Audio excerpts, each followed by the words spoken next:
जो भी गाय लेके आते हैं जन्म से लेके मृत्यु तक वो आपके साथ रहती हैं। जब गाय होगी तो हमारी लैंड्स फर्टाइल होंगी। अच्छा दूध सबको चाहिए, लेकिन उसकी पीछे की मेहनत बस हम ना करें, कोई और कर ले, वो वहाँ तक ठीक है। ये सोच भी नहीं होती थी, ये विचार भी नहीं होता था कि क्या हम लोग जॉब सीकर से जॉब प्रोवाइडर बन भी सकते हैं। 5,000 रुपये लीटर भी कोई घी बिकता है तो वो बद्री गायों का है, और हिता का उसमें एक रोल है कि उसका सही घी की वैल्यू, मूल्य जो है ये है। फेलियर के सारे मार्ग बंद कर दिए हमने कि फेल नहीं होना है, मतलब वो ऑप्शन नहीं है कि फेल हो जाओ। एक आदमी, एक व्यक्ति कोई संस्था नहीं चलाता, एक कलेक्शन ऑफ पीपल होता है। देसी गाय के दूध से बना पनीर आप पनीर नहीं कह सकते, वो पता है। ये सरप्राइजिंग होगा पर ये सच है।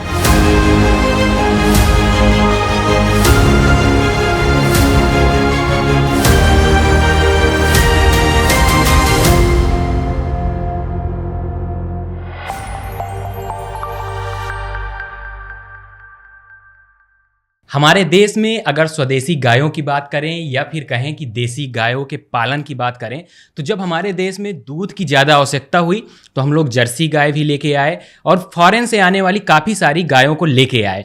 लेकिन एक सॉफ्टवेयर इंजीनियर की जॉब करने वाले लगभग उतने साल ही जॉब किए जितने साल भगवान राम ने वनवास काटा। मतलब लगभग 14 साल जॉब करने के बाद वो गौ पालन की तरफ आए और स्वदेशी गायों का पालन शुरू किया। लेकिन कौन जानता था कि स्वदेशी गायों का पालन करके इतना इनकम जनरेट किया जा सकता है और एक ऐसी संस्था भी खड़ी की जा सकती है जो लोगों को आत्मनिर्भर बनाए, लोगों को रोजगार दे और एक ये पूरा सेटअप जो देश भर में चर्चा का विषय बन जाए। नमस्कार, मेरा नाम है सर्वेश बुंदेली और आप लोग देख रहे हैं किसान ऑफ इंडिया अनप्लग्ड। और आज हमारे साथ बातचीत करने के लिए आए हैं जिनसे हम बातचीत करने वाले हैं गौ पालन पर असीम संभावनाएं विकसित करने वाले असीम रावत जी, जिनसे हम लोग बातचीत करेंगे कि गौ पालन का जो उनका सेटअप है क्या है, किस तरह से है, और जो हम बात करते हैं कि स्वदेशी गायों से इनकम जनरेट नहीं किया जा सकता, वो गौ पालन से इनकम जनरेट कर रहे हैं और राष्ट्रीय गौ पालन रत्न जो अवार्ड मिलता है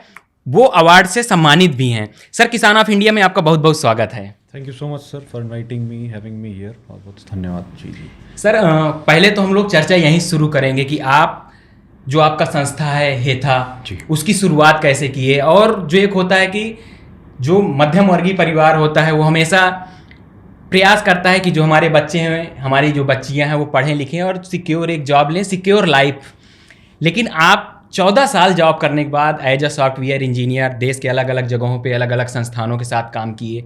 उसके बाद आप स्वदेशी गाय की तरफ, अगर गौ पालन की तरफ भी आना था तो विदेशी गाय भी पाल सकते थे क्योंकि उनका दूध उत्पादन ज़्यादा होता है। आप स्वदेशी गाय की तरफ आए और आज की डेट में अगर बात करें तो आपके पास लगभग 1100 से ज़्यादा गायों का आप पालन कर रहे हैं अलग अलग जगहों पे, अलग अलग लोकेशन पे। लगभग 4 से 5 लोकेशन है आपकी।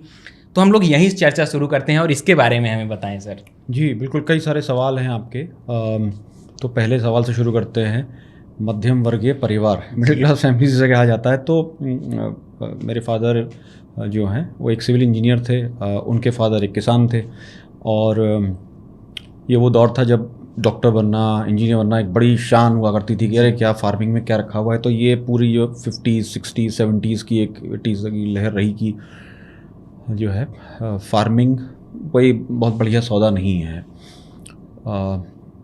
तो जब मैं अपनी पढ़ाई 12th मैंने कर ली तो मैं भी एक सॉफ्टवेयर इंजीनियर बन गया, और ये सोच भी नहीं होती थी, ये विचार भी नहीं होता था कि क्या हम लोग जॉब सीकर से जॉब प्रोवाइडर बन भी सकते हैं, क्या ये ऑप्शन भी है हम लोग के पास। क्योंकि कोई बताने वाला भी नहीं होता था, कोई टीचर भी हो बेचारे, ये बेटा ये आपको क्लियर करना है और ये देखिए आप इसमें अच्छे हैं तो ये आपको बनना है, और ये नौकरी आ रही है, इतने का पैकेज है, तो आप उसी उसमें खो जाते हैं। वो एक अलग ही दुनिया होती है। सभी हम उस दौर से गुजरे हुए हैं स्टूडेंट्स। तो ये हमारे साथ भी हुआ। तो जॉब कलकत्ता से शुरू करी, उसके बाद मैं बेंगलोर में रहा जो है, और बहुत साल विदेशों में भी काम किया, अच्छी अच्छी कंपनियों में काम किया, बहुत इंटेलिजेंट लोगों के साथ काम करने का मौका मिला, उनसे बहुत कुछ सीखने का मौका मिला।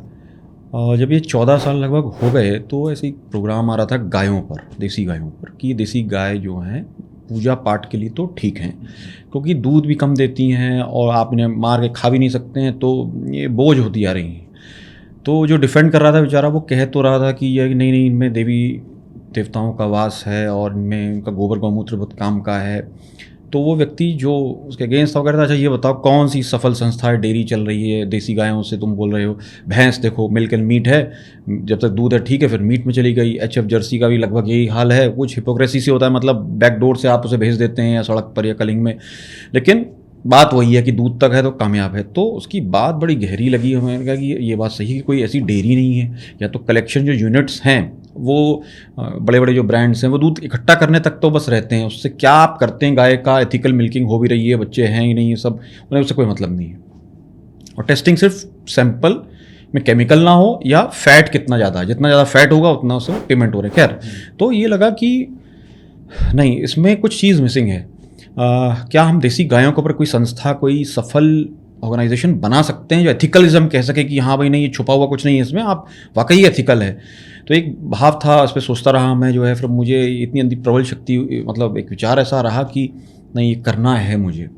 तो मैंने अपने पेरेंट्स से डिस्कस किया, उन्होंने सोचा कि कुछ सॉफ्टवेयर इंडस्ट्री की ये आप लगाएंगे तो खुशी का है, चलो ये भी ट्राई कर लो, लेकिन इसमें रिस्क तो है। तो मैंने कहा नहीं नहीं, सॉफ्टवेयर इंडस्ट्री में नहीं, मैं एक देसी गायों पर मैं काम करना चाहता हूँ। तो उन्हें बड़ा शौक लगा कि ये तुम क्या कह रहे हो, हम लोग के पास कोई डीप पॉकेट्स नहीं होती हैं, LIC की पॉलिसी हो गई पेंशन हो गई, सब और क्या है, इतना ही है। तो मैंने कहा नहीं, ये चीज़ ऐसी करने लायक है, फेल होंगे तो देखा जाएगा, लेकिन मैं करना चाहता हूँ। तो फिलहाल वो काफ़ी विरोध रहा, और एक होती चीज़ बढ़ चले जो है, कुछ गायों का आशीर्वाद रहा कि 2 गायों से मैंने शुरू की ये संस्था, और हम लोग बढ़ते चले गए। आज 1100 गौवंश हो गया है, जैसा आपको जानकारी है।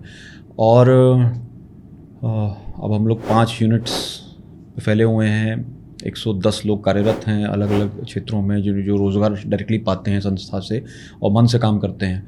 और एक खुशी होती है कि हम लोग एथिकली देसी गायों को बचा पा रहे हैं, उन पे काम कर रहे हैं, और संस्था वॉक द टॉक करती है, मतलब जो कह रही है वो कर रही है। सिर्फ दूध या क्रीम या मिठाई या घी बेचना ही हमारा उद्देश्य नहीं है, उसके पीछे क्या होता है वो सामने लाना और ओपन रहना उसके बारे में।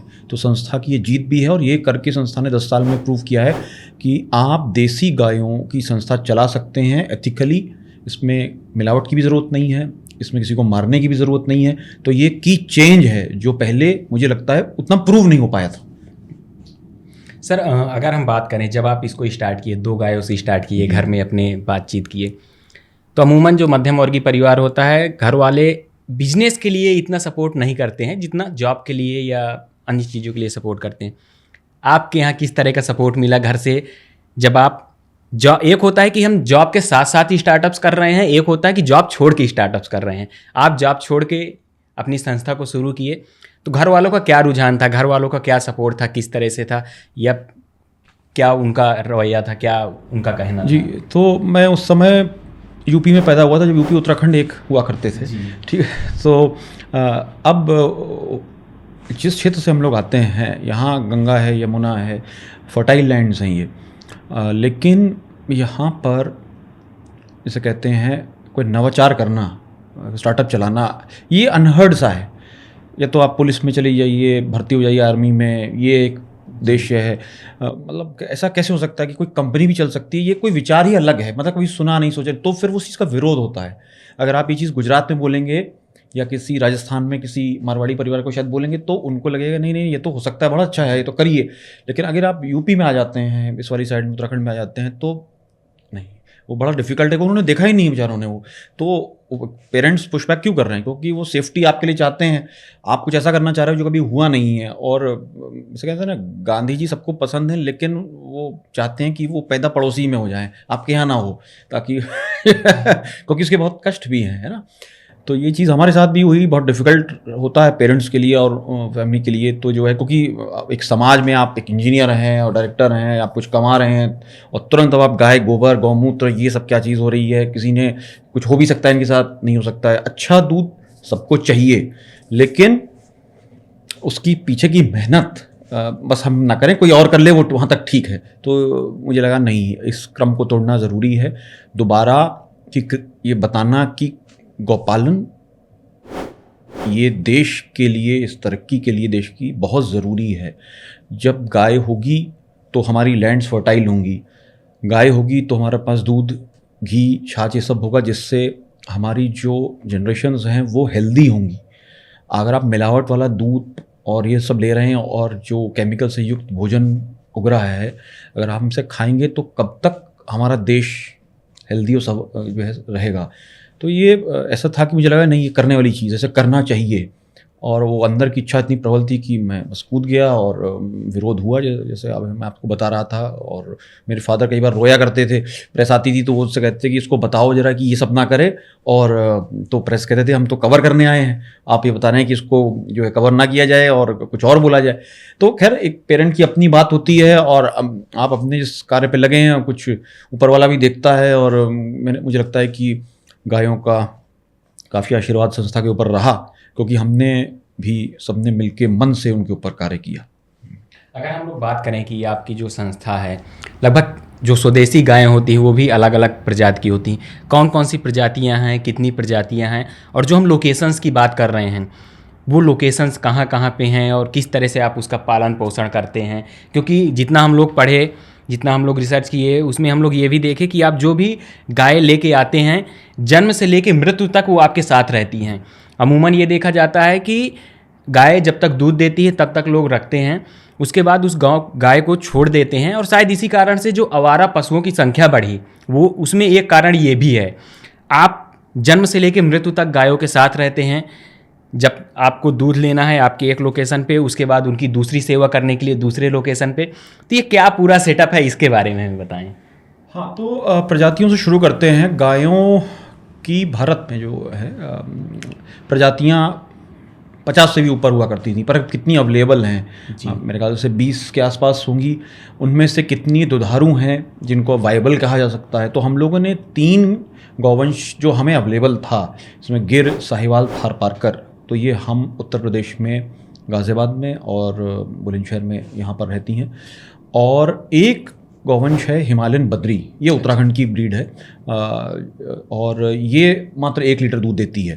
पर इसको भी हमने सफल किया है। आज हेता इसका भी घी बनाकर बेचती है और इसमें इसकी घी को, गौमूत्र को जो है पंचगव्य मेडिसिन में हम यूज़ करते हैं और काफ़ी नाम से फैला है। जो बद्री गाय लोग जान पाए हैं कि 5,000 रुपये लीटर भी कोई घी बिकता है तो वो बद्री गायों का है। और हेता का उसमें एक रोल है कि उसका सही घी की वैल्यू, मूल्य जो है ये है। तो ये बात रही गायों की कितनी ब्रीड्स हम पालते हैं। अब भारत में ट्रबल यहाँ से अब आगे बढ़ती जा रही है, वो ये है कि कुछ ब्रीड्स तो फेमस हो गई, लेकिन कुछ ब्रीड्स जो हैं ऐसी हैं जिनको कोई जानता नहीं और रखना नहीं चाहता, जिसमें बद्री भी एक थी। लेकिन हम उस पर कार्य करते हैं और हमें उसमें सफलता मिल रही है। लेकिन बाकी जो प्रदेश हैं, जिसमें से अंगोल हो गई या वेलचूर हो गई, पंगनूर हो गई, कुछ जैसे छोटी ब्रीड्स के ऊपर अब काफ़ी चर्चा हो रही है, लोग उसे पेट की तरह रखना चाहते हैं। तो जानकारी तो बढ़ रही है, लेकिन क्या ये वाइबल होगा उन्हें लॉन्ग रन, कितने किसान इसको अपना पाएंगे, वो अब देखना अभी बाकी है। जैसे कहते हैं पिक्चर अभी बाकी है। जी। तो अगर हम बात करें कि जो आप, जैसे आप एथिकल गौपालन की बात की, ये एथिकल शब्द क्या है और इसमें क्या डिफरेंस होता है अदर गौपालन से या अदर डेयरी फार्म से, और जो एथिकल है उसमें? एक अच्छा सवाल है ये। देखिए, एथिक्स हम इस तरह से बोलते हैं गौपालन में, जब आप गाय से कुछ लेते हैं तो आप उसकी सेवा तब तक सिर्फ ना करें जब तक आप उससे कुछ ले रहे हैं।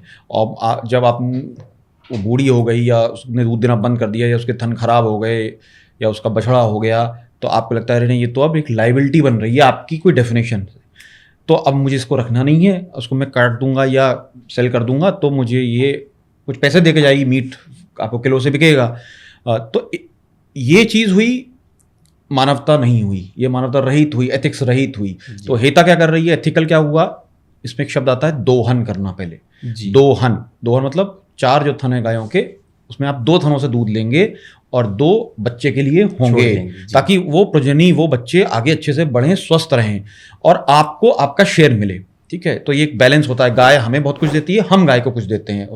ठीक है, और जब तक ये रहा तब तक हमारे किसान समृद्ध रहे। जी। तो अब वापस आते हैं तो एथिक्स हो गई ये वाला भाग, अब एक पार्ट हुआ, दूसरा पार्ट ये हुआ, चलिए दूध हुआ, जब उसके बाद दूध नहीं होगा तो आप क्या करेंगे? तो जब आप वो दूध देती थी तो आपने उसको रखा, अब क्या करेंगे? अब आप उसको रखिए और अंतिम समय तक पालन करिए, उसकी गौमूत्र गोबर का इस्तेमाल करिए, प्रोडक्ट्स बनाइए और उनको बेचिए सही दाम पर। तो इसमें मेहनत होती है, ईजियर सेड देन डन से कहा जाता है, कहना आसान है और करना उसको मुश्किल।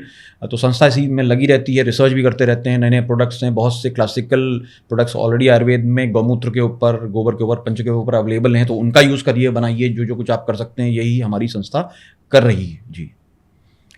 तो जो भी आपके प्रोडक्ट्स बनते हैं, लगभग 130 से ज़्यादा प्रोडक्ट्स, अमूमन जो फार्मर्स होता है या फिर जो गौपालक होता है वो 4, 6, 10 प्रोडक्ट तक सीमित रहता है कि दूध हो गया, दही हो गया, मट्ठा हो गया, घी हो गया।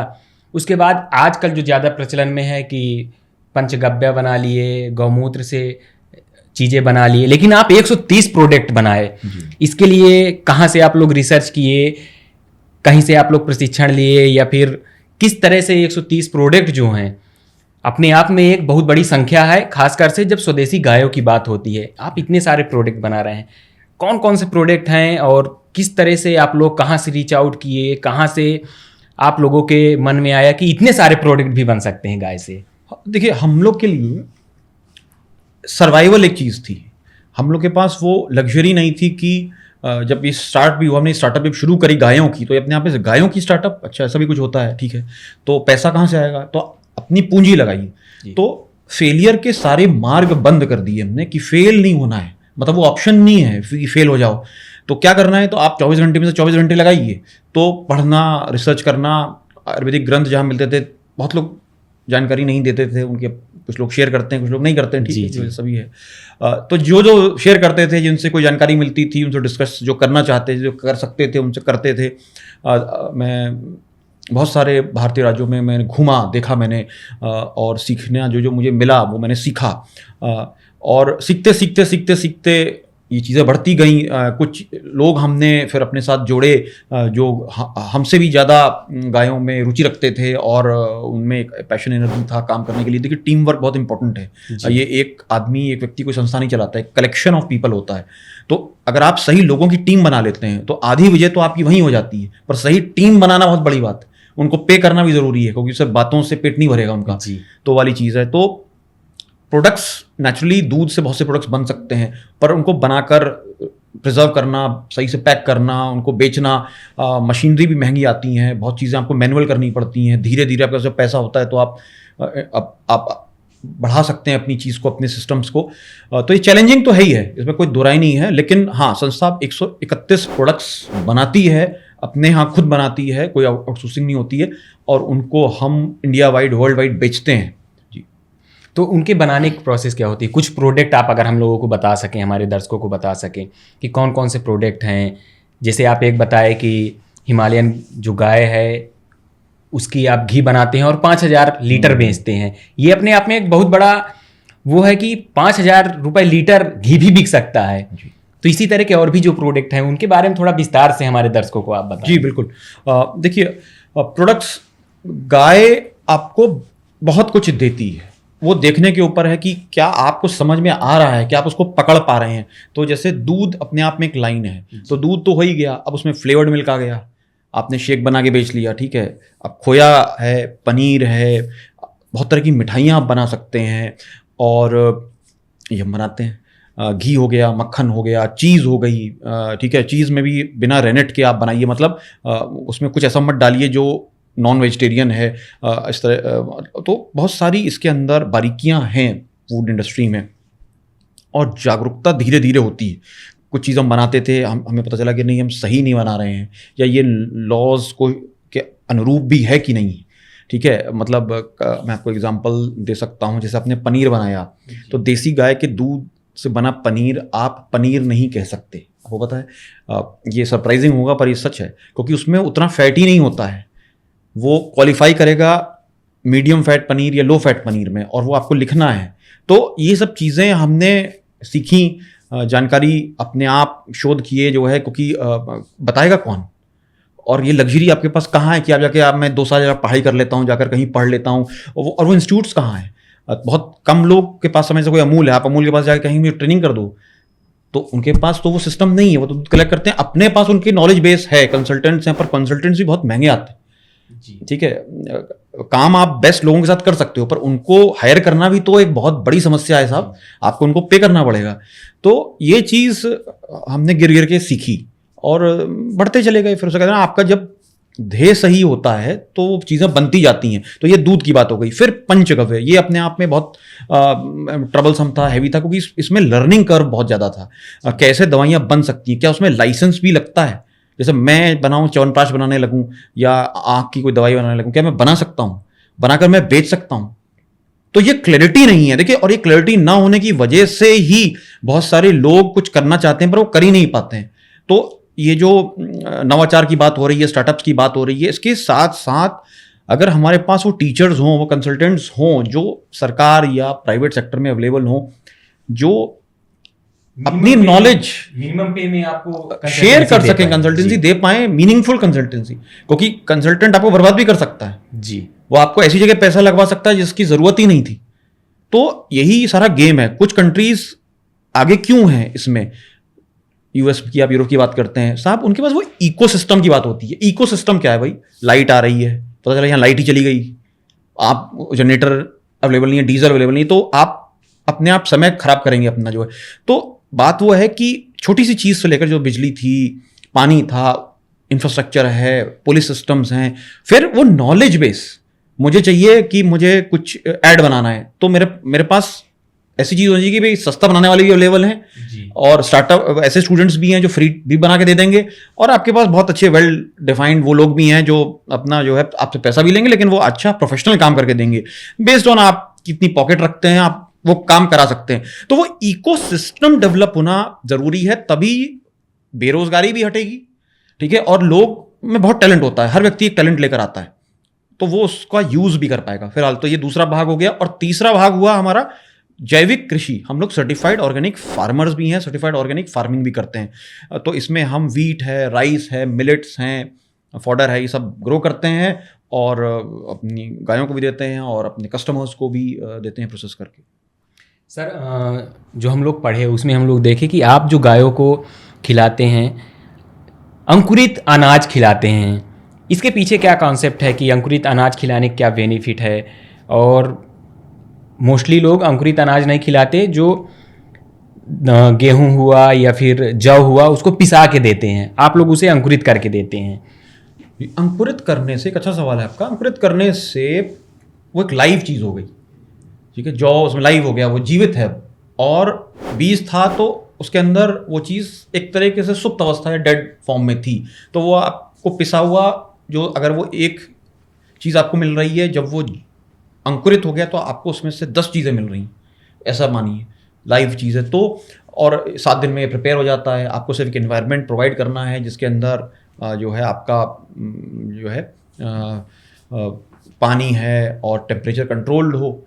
तो अंकुरित चारा जब हम गायों को देते हैं, एक सप्लीमेंट का काम करता है, जिसमें कैल्शियम, मिनरल्स, विटामिन्स के लिए आपको भटकना नहीं पड़ेगा, आपको केमिकल बेस्ड पाउडर सब नहीं देने पड़ेंगे, जो है जो बहुत सी डेयरियाँ देती हैं, क्योंकि वो इतनी की हर चीज़ में मेहनत है जी। आप उस मेहनत से बचना चाहते हैं, कम मेहनत में कैसे मैं ज़्यादा करूं, ये कॉन्सेप्ट सिखाया जा रहा है, और इसी के पीछे दुनिया लगी है। पर ये खतरनाक चीज़ है, क्योंकि आप जितना बचेंगे, आप शारीरिक रूप से भी अस्वस्थ होते जाएंगे और उसमें मानसिक रूप से भी फर्क पड़ता ही है, और हम बहुत कुछ फिर कर भी नहीं पाते हैं। ठीक है, तो चारा, हम कृषि से क्यों भाग रहे हैं, क्यों मैकेनाइज्ड हो रहा है? व्यक्ति कहता है मुझे बैठा दो बस एक एसी के रूम में और मुझे कोई और काम ना मिले, मैं यहाँ तक ठीक हूँ, चाहे कम पैसे देना, लेकिन थोड़ा सा लेबर वाला काम ना हो, मुझे मेहनत ना करनी पड़े। तो मुझे लगता है कि कहीं ना कहीं इस पर पुनः विचार की ज़रूरत है कि क्या ये सही तरीका है जॉब का। मतलब जो लोग फिजिकल लेबर कर सकते हैं वो करें। आप अस्वस्थ हैं, किसी और कारण से शरीर आपका नहीं आपका साथ दे रहा है, तो बात अलग होती है, उम्र भी होती है और आपकी कंडीशंस अलग अलग हो सकती हैं, पर मैं एक मोटा मोटी बात कर रहा हूँ। ठीक है, तो अंकुरित चारा एक बहुत अच्छा चारा है गाय के लिए, और जो उसको देगा उसके फायदे उसको दूध में भी, गाय के स्वास्थ्य में भी, लॉन्ग रन पर भी दिखेंगे। अच्छा, जैसे जब हम गौपालन की बात करते हैं, मोस्टली फार्मर्स जब ये होता है कि गायों की नस्ल तैयार करने के लिए आर्टिफिशियल इंसेमिनेशन जो होता है, AI जो होता है, उसके द्वारा गर्भाधान कराते हैं। आप लोग किस तरह से कराते हैं? और जो आजकल ये इतना ज़्यादा फैल रहा है ये चीज़ एआई, और उससे प्रॉपर गायों में भी काफ़ी सारे डिसएडवांटेज भी देखे जा रहे हैं। अगर कुछ उसके एडवांटेज हैं तो डिसएडवांटेज भी देखे जा रहे हैं। आप इसे कैसे देखते हैं, क्योंकि आप इतने सालों से संस्था चला रहे हैं, स्वदेशी गाय चला रहे हैं, आप लोगों का इस पे क्या प्रोसीजर होता है?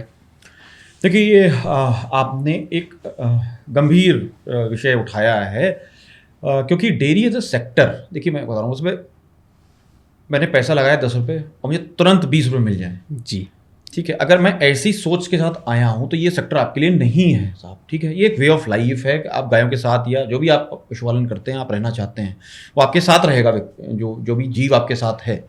तो एआई, आर्टिफिशियल इंसेमिनेशन, उसकी लाइफ का एक भाग है। अगर आप एआई चूज करते हैं, हमारे पास नंदी रहते हैं, बुल्स रहते हैं अच्छे, और उसमें हम बड़ी मेहनत करके उनको चुनते हैं। अभी कुछ दिन पहले राजस्थान से एक बुल लिया, उससे बहुत पहले मैंने गुजरात के जो है स्वर्गीय प्रदीप सिंह रावल जी के 2 नंदी मेरे पास है, बहुत महंगे नंदी हैं, इसमें मैं 2 कारें खरीद सकता था। तो वो पैसा आप सोच के लगाते हैं कि मेरे पास लिमिटेड फंड है, लेकिन ये नंदी के लिए वाकई सही होगा क्या लगाना? तो आपको समझ होनी चाहिए। आप इमीडिएट कहने नहीं अरे ये तो कौन लगाए 10 लाख रुपए, ये तो इससे तो मैं बहुत कुछ कर लूँगा अब और बाकी देखा जाएगा। तो एआई या आईवीएफ उनके लिए है जिनको है बहुत जल्दी, ठीक है। वो नहीं चाहते कि भाई सेक्सेड सीमन हुआ तो मुझे नहीं चाहिए भाई, मुझे बछड़ा नहीं चाहिए भाई, मुझे तो बस गाय गैया मिलती रहें और उनका दूध मैं लेता रहूँ। हाँ, आजकल उसमें भी यही आ रहा है कि फीमेल ही जन्म देगा, ऐसा भी है, और उसका काफ़ी कॉस्टली भी है। अगर वहाँ पे दोबारा से गर्भाधान कराना पड़ता है, जो गांव में अमूमन कहते हैं कि गाय पलट गई, तो अगर वो चीज़ हो जाती है तो मतलब आपका 1400-1500 रुपये का लॉस हुआ।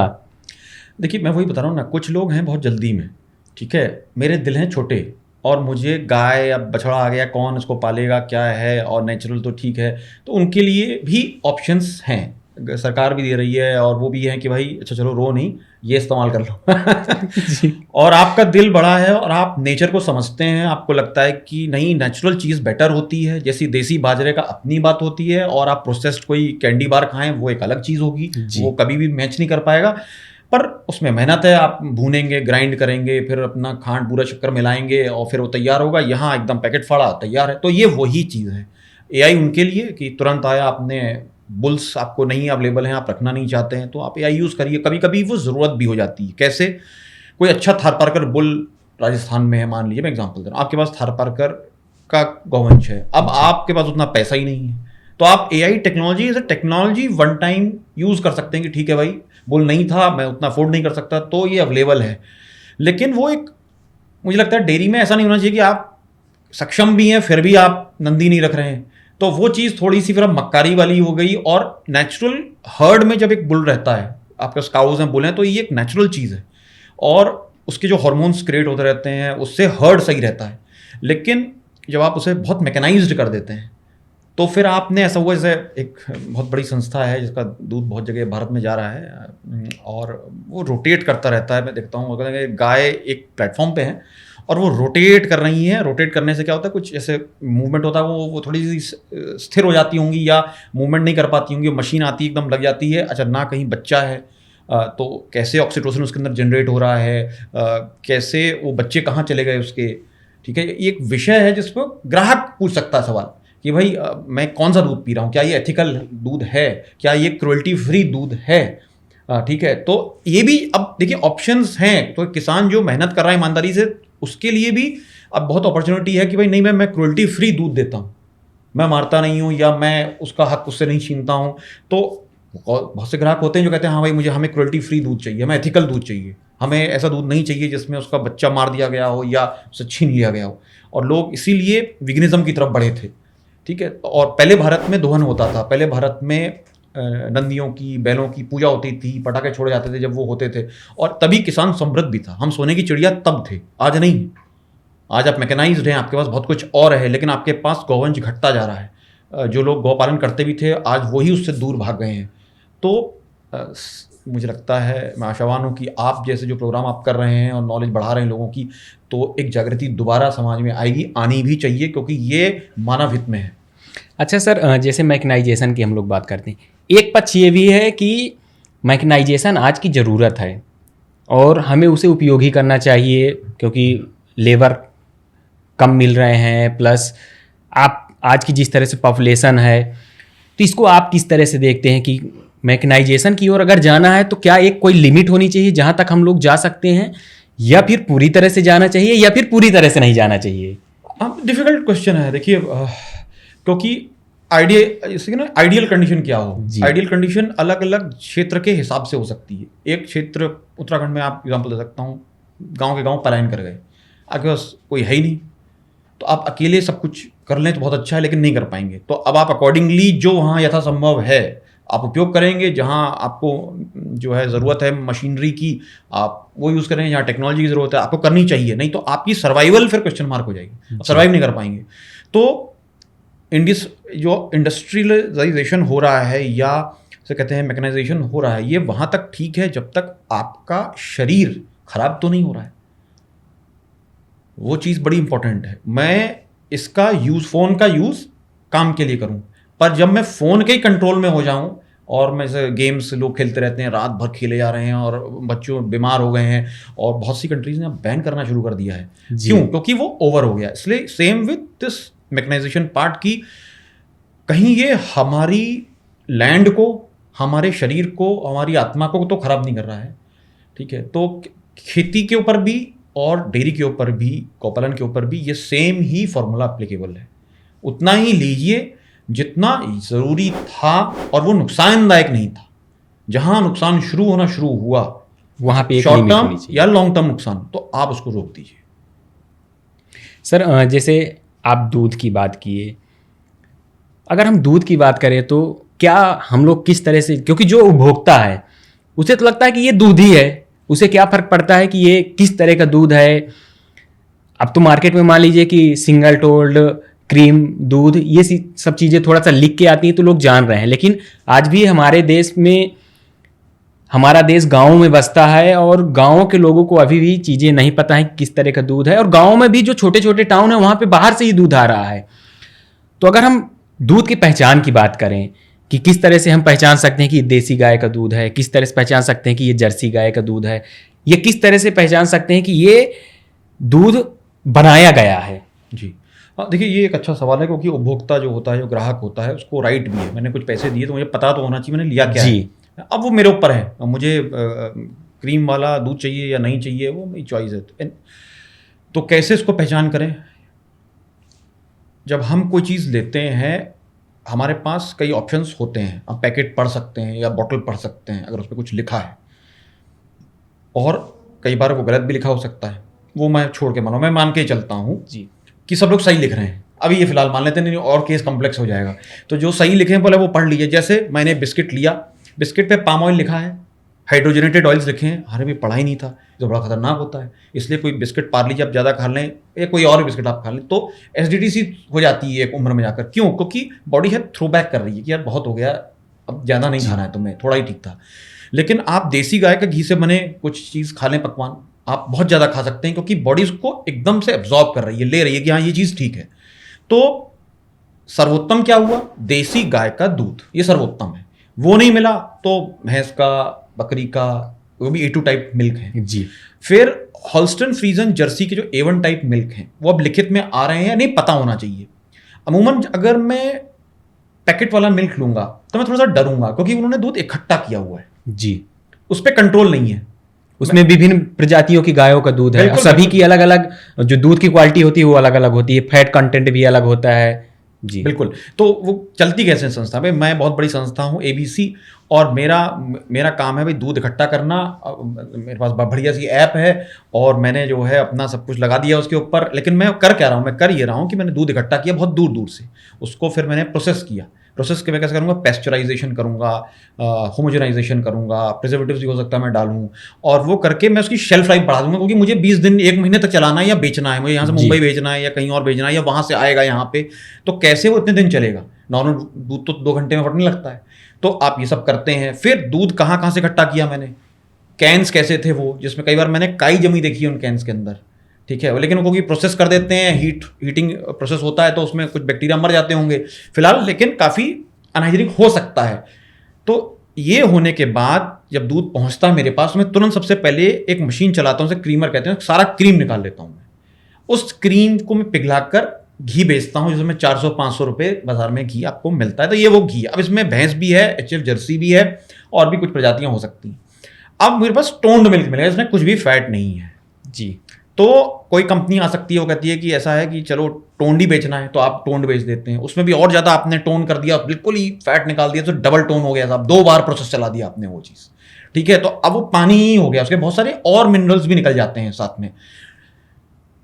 इन्हीं बड़ी कंपनियों से कोई और छोटी कंपनियां या और कोई थर्ड कंपनियां खरीदती हैं दूध और कहती हैं देखो हमें चाहिए 10,000 लीटर दूध, लेकिन 6% फैट पे।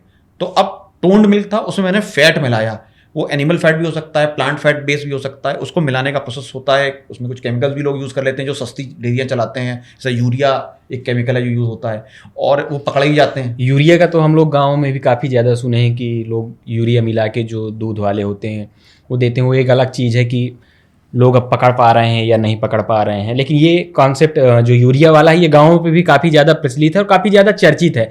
अब उस पर सच्चाई कितनी है वो एक अलग विषय है कि कितने क्वांटिटी में डाला या नहीं भी डाला, लेकिन ये गाँव में भी काफ़ी ज़्यादा चर्चित में रहता है कि ये दूध वाला है और ये यूरिया मिला के देता है। बिल्कुल। तो यही है, तो FSI के अपने चैलेंजेस हैं, पकड़ना। बहुत लोग पकड़ जाते हैं, फिर वो निकल जाते हैं अपने उनके तरीके से, कुछ जेल भी जाते होंगे, लेकिन इसकी मात्रा बहुत कम है। और मेरा ये मानना है कि इस पर काफ़ी स्ट्रिक्ट लॉज होनी चाहिए। एडल्ट्रेशन पे जो जानबूझ के कर रहा है और बार बार पकड़ा जा रहा है, लेकिन अपने अलग तरीकों से, अलग नामों से तब भी चलते जा रहे हैं वो, तो फिलहाल इस पर वापस आते हैं। तो दूध में फिर फैट मिलाया, फिर होमोजेनाइज किया, मतलब दूध को पतली नालियों से निकाला प्रेशर पे, ताकि वो जो मॉलिक्यूल्स हैं फैट के और बाकी दूध के मिल जाएं और वो एक होमोजेनस बन जाए, ठीक है। क्योंकि मैं इतना प्रोसेस जब मैं किसी चीज़ को कर देता हूँ तो उसका जो प्रोटीन स्ट्रक्चर है या उसका नॉर्मल स्ट्रक्चर है वो डीनेचर हो जाता है जी। तो वो चीज़ नहीं रही जो वो थी। इसलिए देसी गाय का आपने सुबह दूध निकाला और उसको आपने कंज्यूम किया गर्म करके या ठंडा या रॉ, जैसे भी, उसका टेस्ट बहुत अलग होगा विज़ कंपेयर टू एक दूध जो इतने प्रोसेसिंग होकर निकला है, ठीक है। अब उसमें वो लोग फ्लेवर्स डाल देते हैं, टेस्ट मेकर्स डाल देते हैं, ताकि आपको लगे अरे यार ये तो बड़ा ही टेस्टी है, पर वो टेस्टी नहीं है। देसी गाय के दूध में आपको महक आती है क्योंकि उसमें फॉडर की जो उसने खाया होगा, बरसिम खाई होगी तो उसकी महक होगी, ज्वार होगा तो अलग होगा, गन्ना होगा तो अलग होगा, गाजर चुकंदर शलजम होंगी तो अलग होगा। तो ये जो चीज़ें हैं, ग्राहक जाग तो रहे हैं, पर एक बड़ा चैलेंज हमें फेस करना पड़ता है कि आपको अच्छी चीज़ मिल भी रही है, पर आप शकी निहाल देख रहे हैं, क्योंकि इतना अपने एडल्ट्रेशन देखा है उस बेचारे ग्राहक ने कि उसको अच्छी चीज़ में भी शक लग रहा है। जी बिल्कुल। जैसे वो कहावत है कि जो है दूध का जला छाछ को भी जो है वैसे पीता है वो कर करके, तो वही स्थिति हो भी गई है जो है, ठीक है। बहुत डिफिकल्ट होता है ग्राहक को समझाना कि ये घी इतना महंगा क्यों है, और वो कह रहे हैं यार चलो राव जी मान मिलिए, पर वाकई आपने ये सब किया होगा तो वाली चीज़ रह ही जाती है। जी। अगर हम लोग फिर से आपके संस्था की ओर लौटें, आपके संस्था में लगभग 100 से ज़्यादा एम्प्लॉई हैं और अलग अलग लोकेशन पे इतने सारे एम्प्लॉई, आप इतने सारे लोगों को रोज़गार दे रहे हैं। हम लोग जो रिसर्च किए उसमें देखे कि मोस्टली जो आपके ऑफिस का काम होता है उसमें महिलाएं वर्क करती हैं या लड़कियां वर्क करती हैं, जो पढ़ रही हैं या पढ़ चुकी हैं, उस तरह के लोग कर रहे हैं। तो क्या कॉन्सेप्ट था कि डेयरी तो चलाएंगे, मतलब गौशाला तो चलाएंगे, लेकिन अपने साथ साथ महिलाओं को भी सशक्त करेंगे या बच्चियों को भी सशक्त करेंगे, क्योंकि हम लोग जितना देखे या जितना पढ़े उसमें देखे कि काफ़ी सारी बच्चियां हैं जो अभी ग्रेजुएशन में पढ़ रही हैं, लेकिन आपके यहाँ कुछ टाइम के लिए वर्क भी करती हैं जिससे उनको कुछ जनरेट भी हो रहा है इनकम, वो अपनी प्रॉपर पढ़ाई भी कर रही हैं।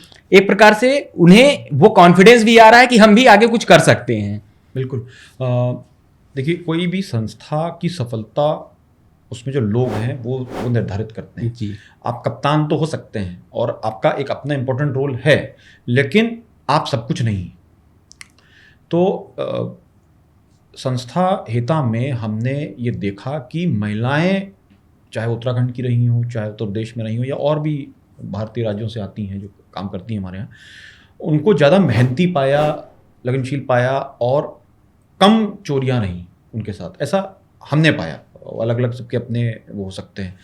और महिलाएं डेयरी पालन में, गौपालन में काफ़ी हैं भी। पुरुष कुछ और बेचने का शायद भाग करते हैं, या बाकी जो घर में उनकी महिलाएं वही सारा कुछ देखती हैं। अमूमन अगर आप लोग गांव घर की बात करें तो होता भी यही है कि जो पुरुष होते हैं वो अपना खेती में या फिर अपनी बाहर की चीज़ों में काफ़ी सारे इन्वॉल्व रहते हैं, लेकिन जो महिला होती है, जो भी किसान है, 1-2 गाय या 1-2 भैंस जरूर रहती हैं, उनका पूरा काम महिलाएं ही करती हैं। उनके घर में खेती में भी निराई गुड़ाई की काफ़ी सारी चीज़ें महिलाएं ही करती हैं। तो महिलाएं कहीं ना कहीं बैकबोन की तरह जुड़ी हुई हैं और बहुत पहले से जुड़ी हुई हैं और इन चीज़ों पे काम कर रही हैं। जी, देखिए ये बात आपकी बिल्कुल सही है। तो हेता में महिलाओं की संख्या लगभग 90% है, 90%। और जो 5 यूनिट्स हैं उनमें से 4 यूनिट्स ऐसे हैं जिसमें महिलाएं ही उसको चला रही हैं, और बहुत अच्छे सक्सेसफुली चला रही हैं। इसमें 2 तरह के लोग हैं। एक वो जो हैं लड़कियां हैं जो पढ़ती भी हैं और काम भी करती हैं, एग्ज़ाम अपना देने चली जाती हैं या डे टाइम में कुछ जो वो पढ़ती हैं, और ऐसे हैं जिन्होंने अपनी पढ़ाई ख़त्म की और वो यहाँ लग रहे हैं। और उनको हायर करना आसान नहीं होता है। मैं बहुत हायरिंग इवेंट्स रन करता रहता हूँ, सुदूर पहाड़ों में, गाँव में, उत्तर प्रदेश में भी और उत्तराखंड में भी। और इसमें भी बहुत कार्य करने की ज़रूरत है सरकार को भी, कि रोज़गार जनरेट आप तब कर पाएंगे। आपको इंटरेस्टिंग बात मैं बताऊं कि बहुत से कॉलेजेस में मैंने देखा उसमें कोई प्लेसमेंट सेल ही नहीं। जी भाई, वो युवक को तुम क्या फिर तैयार करवा रहे हो? उसको तुम क्या सरकारी जॉब्स ही बस एक वो है? उसको पता ही नहीं है कि क्या क्या वो और कर सकता है। उसको ये पता नहीं है कि आज अगर तुम्हें 10,000 की जॉब मिल रही है, उसको लो, मेहनत करो, आगे बढ़ते जाओ, या तुम 50,000 की ही जॉब से शुरू करो। वो वेट कर रहा है कि किस दिन 50,000 की जब जॉब लगेगी तब मैं शुरू करूंगा। तो ये एक ऐसा, मैं ये नहीं कह रहा हूँ सही गलत क्या है, सबका अपना एक वे ऑफ लाइफ है। लेकिन मुझे देखकर थोड़ी सी मायूसी इसमें ये होती है कि lot of effort needs to be put in by the government, by these agencies जो रियली चाहती हैं कि नवाचार, रोजगार पैदा हो और हमारे युवक युवतियां उसमें जाएं। भाई शुरुआत करो, प्लेसमेंट सेल्स रखो। जो कंपनीज आ रही हैं, आप जो आईक्यू रखते हो, जो आपने मेहनत की, उसके हिसाब से आप अपने आप जीवन में बढ़ोगे। एक जो है ईमानदार मेहनती व्यक्ति को कोई नहीं रोक सकता, वो जाएगा आगे, उसको कोई नहीं रोक सकता। तो हेता में हम ये प्रयास करते हैं कि सुदूर जगहों से जाकर, जहाँ पर किसी ने सुना ही नहीं कि प्लेसमेंट भी हो सकता है, हमने लोग उठाए हैं और उन्होंने बहुत अच्छा काम संस्था में किया है। उसमें एक एफर्ट लगता है, उनको ट्रेन करना, समझाना, उनको मौके देना, ये संस्था करती है। और जो संस्था के 110 लोग हैं, ये हेता की रीढ़ की हड्डी हैं। और इसमें लोग सिर्फ गाँव से नहीं हैं, हम लोगों ने पंतनगर यूनिवर्सिटी से, IIM काशीपुर से, और जो है तो हम लोग ने हायरिंग की है। ठीक है, तो IIM से भी बंदे हैं, पंतनगर यूनिवर्सिटी से भी बंदे हैं, अच्छी यूनिवर्सिटी से, और ऐसे बंदे भी हैं जिन्होंने प्राइवेटली अपने आप ही पढ़ा और प्राइवेट पेपर या एग्ज़ाम दिया और पास हो गए या फेल भी हो गए होंगे। तो हर तरह के लोग हैं, हर लेवल पर लोग हैं, और उनकी मेहनत से संस्था चल रही है। ये बहुत बड़ी बात है कि कहीं पे जाके प्लेसमेंट कराना, क्योंकि जब हम लोग भी एग्रीकल्चर की पढ़ाई कर रहे थे तो एक ये रहता था कि क्या कोई कंपनी आएगी प्लेसमेंट के लिए। और आज के समय में भी देखें तो मोस्टली जो हम लोग देखते हैं एडमिशन लेने से पहले किसी संस्थान में, तो ये देखते हैं कि उसका प्लेसमेंट कितना है और कितने पैकेज तक प्लेसमेंट है। तो अपने आप में ये एक बहुत अच्छी चीज़ है कि किसी यूनिवर्सिटी से स्टूडेंट को लेके आना जो पढ़ चुका है, या किसी छोटी संस्था से लेके आना, अपने आप में एक सराहनीय काम है कि आप वहाँ पे जाके उनको रोज़गार दे रहे हैं। ठीक है, वो रोज़गार की सैलरी अलग अलग हो सकती है, लेकिन निकलते ही उसे अगर रोज़गार मिल रहा है, कल के दिन और कहीं और बेटर करके और अच्छा पा सकता है।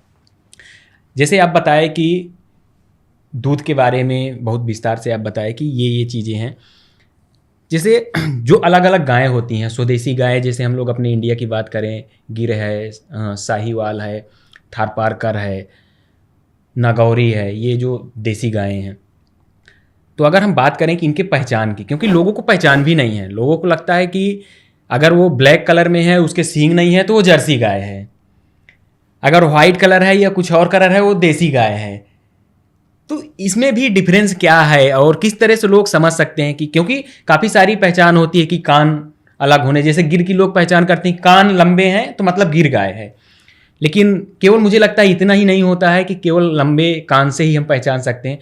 तो अगर आप बताएं हमें कि क्या क्या पहचान होती है गायों की, जैसे गिर की बात करें, थारपारकर की बात करें, जो भी आप लोग स्वदेशी गायों का पालन करते हैं। देखिए, ये एक अच्छा सवाल है और ये एक आसान सवाल नहीं है, क्योंकि ये जेनेटिक्स की, जीनोटाइप की, जो है उसका गेट कैसा है, कलर कैसा है, वो दिखता कैसा है, कैसा होना चाहिए, अगेन इसमें बहुत सारी नॉलेज हमने खोई। हमारी जो एग्रीकल्चर यूनिवर्सिटीज़ भी थी उनमें काम हुए हैं, पॉकेट्स में काम हुए हैं जो कनेक्टेड नहीं है और मास तक नहीं पहुंचे हैं। मैंने किसी प्रोफेसर ने अच्छा काम किया होगा, वो उसकी अपनी कोई थीसिस होगी, वो पढ़ी है अपनी उसमें। तो गिर कैसी होनी चाहिए, इस पर अच्छी किताबें ब्राज़ील में मिलती हैं। अच्छा। ब्राज़ील से आपको अगर गिर के ऊपर काम करना है तो ब्राज़ील से किताब लाइए। तो कैसा कलर होना चाहिए उन्होंने डिफाइन किया है, ब्लैक हो सकता है कि नहीं हो सकता है इसमें, कैसे पैटर्न होने चाहिए, कान कैसा होना चाहिए, सींग कैसे होनी चाहिए, कुबड़ कैसा होना चाहिए, क्या रेशियो होना चाहिए पीठ का और आपकी पूरी बॉडी का, वजन कितना होना चाहिए। तो सराहनीय कदम उनका है, दुर्भाग्य हमारा भी है कि गाय यहां से गई और यहां पे उतना काम नहीं हुआ। Same with Tharparkar, same with Sahiwal. कुछ इंस्टीट्यूट्स हैं अच्छे जो इन पे अब काम कर रहे हैं, शोध कर रहे हैं, ठीक है, और ये चीज़ों पे मंथन की भी ज़रूरत है, हिस्ट्री भी सर्च करनी होती है। सर साहिवाल के बारे में, क्या साहिवाल में सिर्फ ब्राउन कलर हो सकता है या ब्राउन कलर में कुछ पैटर्न अलाउड है? इस पे बहुत सारा तर्क और कुतर्क चलता रहता है। तो किसकी बात सही मानी जाए, कौन सी साहिवाल प्योर है, समझे। और इसी तरह थारपारकर है, थारपारकर ऐसी ही क्यों थारपारकर बोली जाए, गिर यही क्यों बोली जाए, क्या रेशियो होना चाहिए उसके सींग का, क्या सींग बिल्कुल नीचे आए या थोड़ा सा ऊपर जाके भी चल जाएगा, उसके कान बिल्कुल नीचे हों, बहुत लंबे हों तो अच्छा है, या थोड़े छोटे हों तो अच्छा है। तो ये जो बारीकियां हैं इन पे मैं भी शोध करता रहता हूं, अपनी तरफ से समझता रहता हूं, बड़े बड़े एक्सपर्ट से मिलता रहता हूं जिन्होंने अपनी ज़िंदगी बिता दी उसके साथ। बहुत अच्छा काम गिर का श्री प्रदीप सिंह रावल जी का था, जो इनका भी देहांत हुआ दुर्भाग्यवश, और बहुत अच्छी उम्र भी उन्होंने पाई। अंतिम समय में गायक का काम करते करते ही गए, तो बड़ा अच्छा जीवन उनका रहा गुजरात में, भावनगर में, और विश्व में इनका बहुत बड़ा नाम है। और ब्राज़ील, जो आज ब्राज़ील है गिर गाय के कारण, उसमें प्रदीप सिंह रावल जी का बहुत बड़ा हाथ है। दुर्भाग्य ये रहा कि उनको ना ही ज़्यादा किसी ने सम्मान दिया, वो अपने अपने काम से जाने गए। लेकिन मुझे लगता है कि ऐसे इस स्टेचर के व्यक्ति को बहुत कुछ और समाज को देना था, और उनसे बहुत कुछ हम सीख सकते थे किताबों के माध्यम से। उनके ऊपर वीडियोस बने हैं, कुछ बने हैं, लेकिन बहुत ज़्यादा डॉक्यूमेंटेशन नहीं है। तो हुई वॉज रियली गुड जिसने रियल गिर में, और उनके एंसेस्टर्स ने गिर पे काम किया है, जिनको बता सकते थे कि ये गिर है या गिर नहीं है। पर वो लोग कहाँ हैं? जैसे वही चीज़ है कि बैल बनाने वाले, खुर बनाने वाले आज लोग नहीं मिल रहे हैं। कैसा होना चाहिए खुर, उसमें क्या एंगल होना चाहिए, किस तरह का सही रहता है, ये दोनों पैर में लगाना चाहिए कि सिंगल पैर में लगाना चाहिए, तो वो नॉलेज हटती जा रही है। थारपारकर के साथ भी यही हो रहा है, साहिवाल के साथ भी। साहिवाल प्रांत ऑफ पंजाब में है, जो पाकिस्तान में दुर्भाग्यवश है, जो भारत का हिस्सा हुआ करता था। उनको, उनकी दुनिया ही अलग है पाकिस्तानी, उनको उस पर ब्रीडिंग में उन्होंने ध्यान नहीं दिया, मिक्स हो गई गाय, ऑस्ट्रेलिया उनसे ले गया जिसे रेड काउस कहते हैं, और जगह चली गई क्योंकि उनका काम मिल्क एंड मीट रह गया। उन्होंने बहुत ब्रीडिंग पे नहीं काम किया। हिंदुस्तान में साहिवाल में बहुत अच्छा काम हुआ है कुछ जगह द्वारा, ठीक है, लेकिन वो कितना विस्तार हुआ होगा, कैसा वाकई वो रियल काम है, वाकई वही साहिवाल होती है कि नहीं होती है, इस पर चर्चा होती रहती है। थारपारकर के साथ भी ऐसा ही है। थार जो क्षेत्र है, जो है राजस्थान का, उससे ये आती है। बड़ी ही टॉलरेंट गाय है, सफ़ेद कलर की, बड़ी सुंदर, जो है काली आँखें इसकी होती हैं, तो दूर से आप उसको अलग से पहचान सकते हैं क्योंकि ऐसी उसकी आभा है। पर कितने लोगों ने जो है इसके ऊपर रियल वर्क किया है, एक दो लोकेशंस आप छोड़ दें तो उसको बहुत ज़्यादा काम हुआ नहीं है। अब सरकार जागी है। मैं कह सकता हूँ कि पिछले 10 सालों से मैंने एक जागृति भी देखी है, इसके ऊपर रिकॉर्ड्स एंड रिकॉग्निशंस भी इंक्रीज़ हुए हैं। आप जैसे जो पॉडकास्टर्स हैं, यूट्यूबर्स हैं, उन्होंने भी बहुत बड़ा रोल प्ले किया है इस जागृति को बढ़ाने के लिए। अब मोबाइल पे ही हम बहुत कुछ देख सकते हैं अपने इंटरेस्ट का। हाँ, एक बड़ी पावर है। मुझे नहीं देखना एक टीवी शो जिसमें मेरा कोई इंटरेस्ट नहीं, तो मैं देख सकता हूँ नॉलेजेबल शो, या मैं किसान का शो देखना चाहता हूँ जिसमें किसी किसान ने कोई बढ़िया काम किया है, मैं उसको सीखना चाहता हूँ, किसी भी क्षेत्र का हो सकता है। तो ये पावर पॉडकास्टर्स, यूट्यूबर्स ने दी है, और बहुत अच्छे अच्छे कंटेंट उन्होंने बनाए हैं, और उसमें सभी जगह कुछ अच्छा होता है, कुछ ऐसे ही होता है, ठीक है। तो ये बहुत बड़ा एक क्षेत्र है जो अभी रह गया है, कि कैसे हम अपनी देसी गायों को डॉक्यूमेंट करें। क्या वाकई ये कहना कि ये ऐसे से हो तो ये गाय मानी जाएगी। मोटी मोटी चीजें मैं आपको बता सकता हूं कि जो देसी गौवंश होगा उसमें कूबड़ हम्प होना जरूरी है। ज्यादातर देसी गायों में कूबड़ होता है, पर सब में उतना प्रोमिनेंट नहीं होगा। गिर में, थारपारकर में बहुत अच्छा होगा, साहिवाल में थोड़ा सा छोटा आपको मिल जाएगा, ठीक है। और कुछ गाय नॉर्थ ईस्ट की हैं जिसमें हम ना के बराबर हैं, पर वहां पे कोई मिक्सिंग नहीं हुई है, वो गाय ही ऐसी थी। पर मोटा मोटा 99% यह है कि हम होना चाहिए, ठीक है। फिर उनका जो बैक होती है वो कर्व होता है। जो जर्सी एचएफ होगी वो थोड़ी स्ट्रेट होगी, जो है एक तरह से उसका जो पीछे की बनावट है वो शार्प आपको दिखेगी।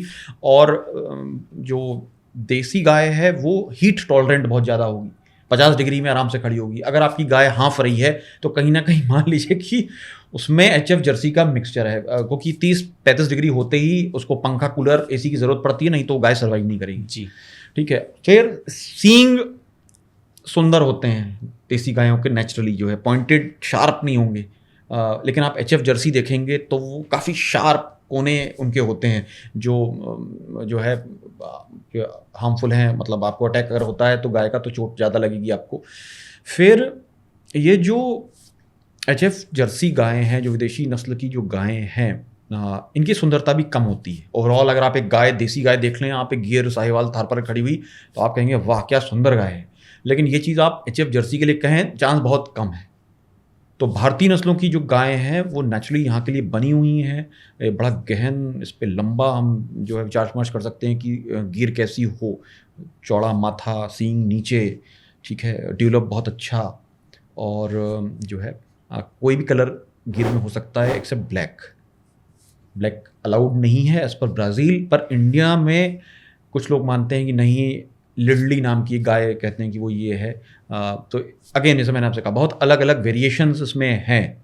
ब्राज़ील अलाउ नहीं करता है, ठीक है। तो इस चीज़ को तो उन्होंने क्या शोध किया, यहीं से लेकर उन्होंने क्या किया, प्रदीप सिंह रावल जी जैसे लोग नहीं रहे तो कैसे हम जाकर उस ओल्ड टेक्स्ट को देखें, कहाँ से जिन्होंने 200 साल, 250 साल, 300 साल से जिन्होंने वो गिर गाय पाली थी।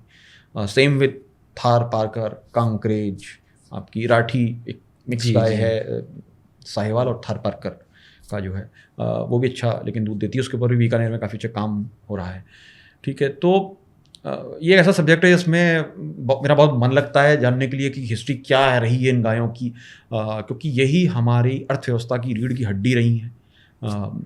और शायद दोबारा जो है ये वापस आएंगी, मुझे ऐसी आशा है। जैसे आप डॉक्यूमेंटेशन की बात किए, तो हम लोगों को या इंडिया में किस तरह से आपके हिसाब से वर्क करना चाहिए कि हम लोग ब्राज़ील के बराबर पहुंच सकते हैं या उससे आगे निकल सकते हैं?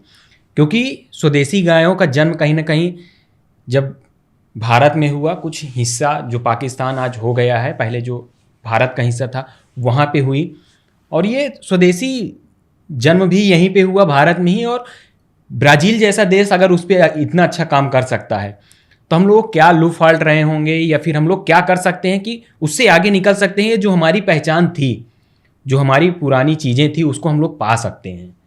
देखिए वो इंटरेस्ट के ऊपर होता है, बात इच्छा शक्ति की है। ये जबरदस्ती थोपी नहीं जा सकती कि हम ऐसा करें। वो ये तब होगा जब मनुष्य को पता चलेगा या वो समझेगा कि हाँ नहीं ये वाकई ज़रूरी है। ऐसे लोगों की और संख्या चाहिए। कोई चीज़ आप कब करते हैं कि जब आपको लगे कि नहीं मुझे चाहिए ये चीज़, और हाँ अब इसके ऊपर आंदोलन होना चाहिए जी, ठीक है। तो देसी गायों से A2 मिल्क एक पार्ट हुआ सिर्फ उसका, उसमें और बहुत सारी ऐसी चीज़ें हैं जो हमारे शरीर के लिए ज़रूरी हैं। देसी गौवंश का जो गोबर गौमूत्र है उससे आप खेती कर सकते हैं, जैविक कृषि कर सकते हैं, जिससे आपकी धरती अच्छी रहेगी, आपका वायुमंडल अच्छा रहेगा, आप खुद स्वस्थ रहेंगे। तो जब ये जागृति आएगी तो मनुष्य अपने आप उसको ढूंढ में निकलेगा। नहीं ऐसे आप बोलते रहेंगे और हम 4-5 लोग इसमें प्रयास करते रहेंगे तो ये नहीं है। जब कोरोना आया तो लोगों को समझ में आया कि स्वास्थ्य पे भी पैसा लगना चाहिए जी, ठीक है। सिर्फ गाड़ी खरीदने तक ना सीमित हो या घूमने तक सीमित ना हो, आप अच्छा खाइए, वो आपको डॉक्टर की फीस बचाएगा, ठीक है। तो when there is a demand there will be a supply. तो ये मेरा मानना है। और जैसे मैंने कहा, मैं आशावान हूँ कि ऐसा ज़रूर होगा। इसके ऊपर शोध की भी ज़रूरत है, डॉक्यूमेंटेशन की भी ज़रूरत है, यूनिवर्सिटीज़ पे को भी इस पे काम करना चाहिए, और ऐसे और स्टार्टअप्स या जो स्टैब्लिश्ड कंपनीज हैं उनको भी इसके ऊपर जो है और मतलब फंड एलोकेट करने चाहिए ताकि इसके ऊपर जो है वो काम हो सके, जो अभी तक नहीं हुआ है। HF जर्सी का भी बोलबाला है और वो तेज़ी से आगे बढ़ रही है, क्योंकि क्वालिटी ऑफ मिल्क पे हमें चिंता नहीं है, हमें फैट इन मिल्क पे चिंता है। आज भी ग्राहक 90% ग्राहक मेरा जो है बहस इस पे करता है कि यार दूध में वो गहराई नहीं दिख रही है या वो मलाई नहीं आ रही है।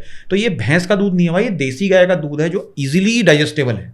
आप भैंस का दूध पी के आपको और बहुत सारी समस्याएं हो सकती हैं। वो हैवी है, उसमें 6-7% 8% फैट है जिसकी आपको ज़रूरत नहीं है। ठीक है, वो आपके जो हार्ट है, जो कॉर्नी आर्टरीज हैं, उसमें सब में जमा होगा। ठीक है, तो उसकी अपनी चैलेंजेस हैं भैंस के दूध के, लेकिन देसी गाय का दूध ऑलमोस्ट लाइक मदर्स मिल्क है and it is best suited for you. उसका फैट भी बिल्कुल डिसेंट है आपके लिए, और प्रोटीन और बाकी वाइटामिन और कैल्शियम, ये सब चीज़ें जो आपको बिल्कुल ज़रूरी हैं। तो उसे कह सकते हैं दूध लगभग एक संपूर्ण फूड है। हाँ, संपूर्ण फूड माना ही जाता है। हम लोग जब बचपन में थे, हम लोग भी पढ़ाया जाता था कि दूध संपूर्ण फूड है। अगर आप दूध का सेवन कर रहे हैं तो मतलब हर चीज़ आप खा रहे हैं। आपको ज़रूरी नहीं है कि आप एक दिन में दाल चावल या अनाज वाली चीज़ें खाएं अगर आप दूध पी रहे हैं। जी, तो उन सब लोगों की संख्या बड़ी कम हो गई है, ऐसे लोगों की जो ये मानते हैं, क्योंकि अब बहुत और चीज़ें, वीगनिज्म चल गया, उसके अपनी रीजंस रहे, सही गलत जो भी है, लेकिन वापस आना ये ज़रूरी है और ये जानबूझ के किया गया। आप अमेरिका में, यूरोप में जाएंगे तो वहाँ लोग खूब दूध पीते हैं और बच्चों को सिखाया जाता है कि ये ग्लास फुल ऑफ मिल्क। यहाँ पर एक नई सिस्टम में देखता हूँ यूट्यूबर्स के जो हैं कई जगह, अगर दूध की तो कोई ज़रूरत ही नहीं है, दूध तो आपको पीना ही नहीं है साहब। आप बहुत सारी और कमियां आपको हो जाएंगी अगर आप दूध नहीं पीते हैं। और अगर आप दूध नहीं पिएंगे तो आप खाएंगे क्या?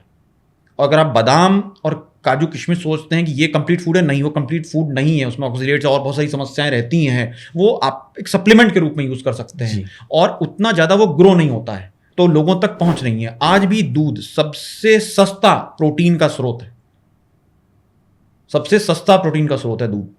और अगर ये अवेलेबल नहीं है तो आप प्रोटीन की पूर्ति नहीं कर पाएंगे। तो ये बहुत ज़रूरी है कि जब हम बोलें तो हम सिर्फ इसे ना आर्म चेयर फिलोसफर ना बन जाएं कि हमें जो है गाय की ज़रूरत नहीं है, हमें किसी चीज़ की ज़रूरत नहीं है। ऐसा नहीं है, गाय की ज़रूरत है। अच्छा, हम लोग अगर बात करें कि आप लोग औषधि भी बनाते हैं जो गौ आधारित होती हैं या फिर जो आप गौ आधारित खेती करते हैं उस पर आधारित होती हैं, कौन कौन सी औषधि आप लोग बनाते हैं और किन किन बीमारियों के लिए जो भी हमारे दर्शक हैं, जो भी आपके जो ग्राहक हैं, वो लोग उपयोग करते हैं?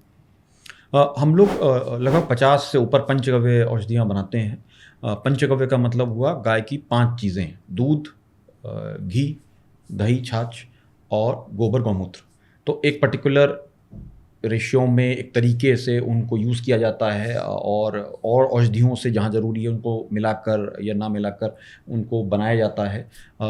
और ये या तो क्लासिकल मेडिसिन में आती हैं कि मतलब ऑलरेडी इनका फार्मूला अवेलेबल है और जो है अलाउड है बनाना, या आप उसे फिर पेटेंट कर सकते हैं कि भाई आपने कोई नया फार्मूला ईजाद किया है इनको यूज़ करके। तो हर तरह की दवाई हम बनाते हैं, उसमें हमें पेटेंटेड भी हैं, बहुत सारी क्लासिकल भी हैं।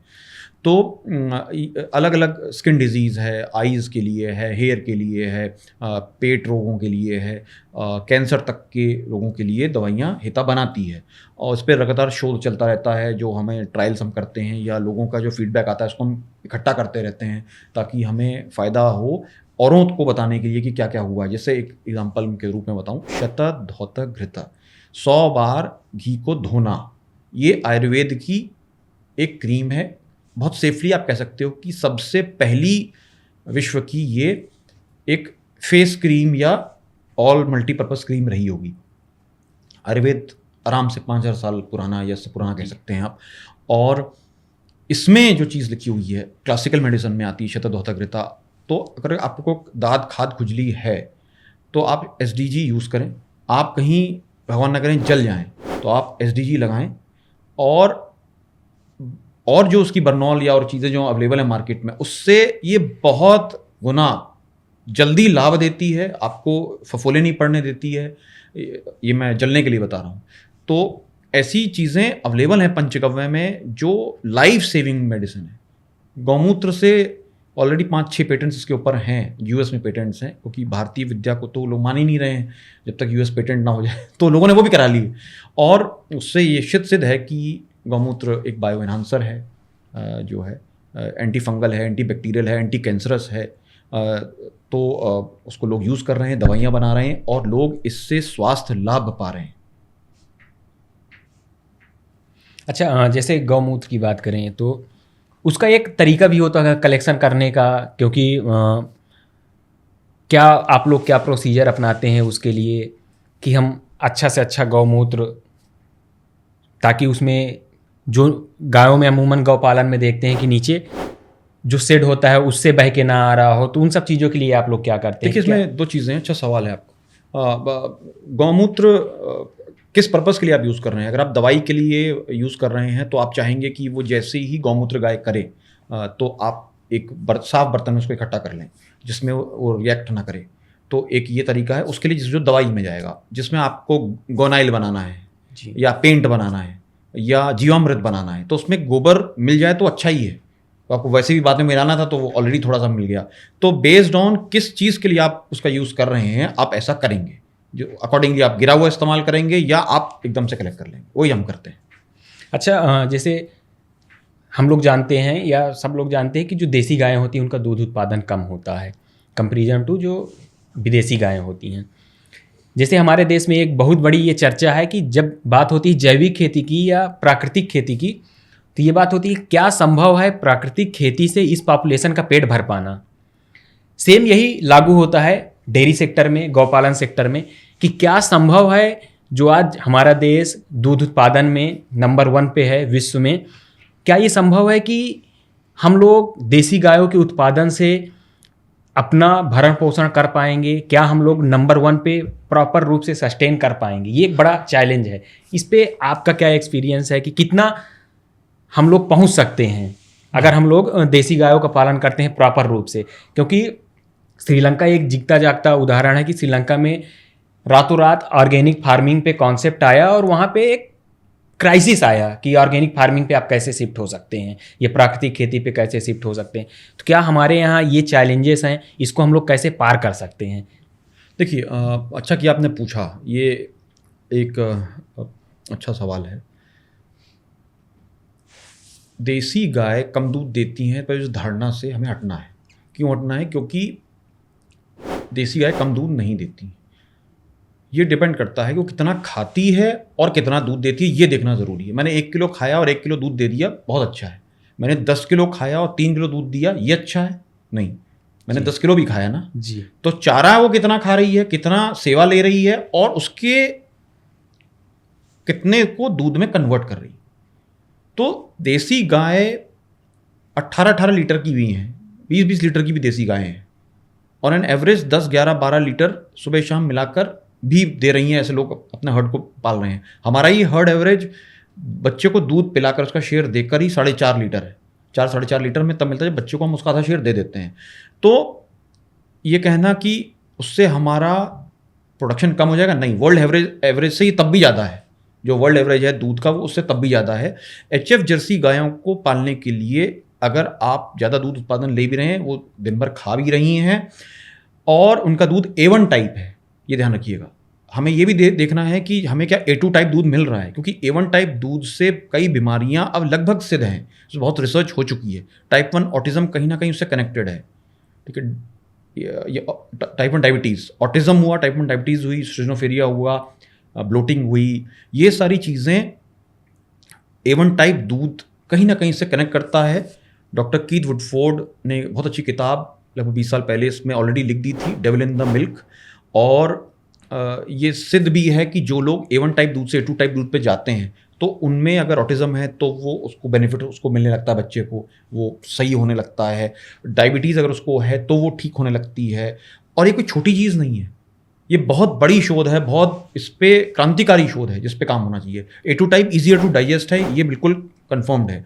तो क्वालिटी करनी है, क्वांटिटी नहीं करनी है। अब क्या दूध सबको मिलेगा? बिल्कुल मिलेगा, लेकिन लोग फिर उतनी गाय पालेंगे भी जी। आप टेक्नोलॉजी का यूज़ करिए जिसमें, अब जैसे IVF है। IVF क्या है? जिस गाय ने ज़्यादा दूध की क्षमता है जेनेटिकली, उस गाय के बच्चे आप ज़्यादा फैलाइए। जिस गाय के जेनेटिकली कम दूध है, उस गाय को आप वहीं तक सीमित कर दीजिए, वहीं तक सेवा करिए उसकी।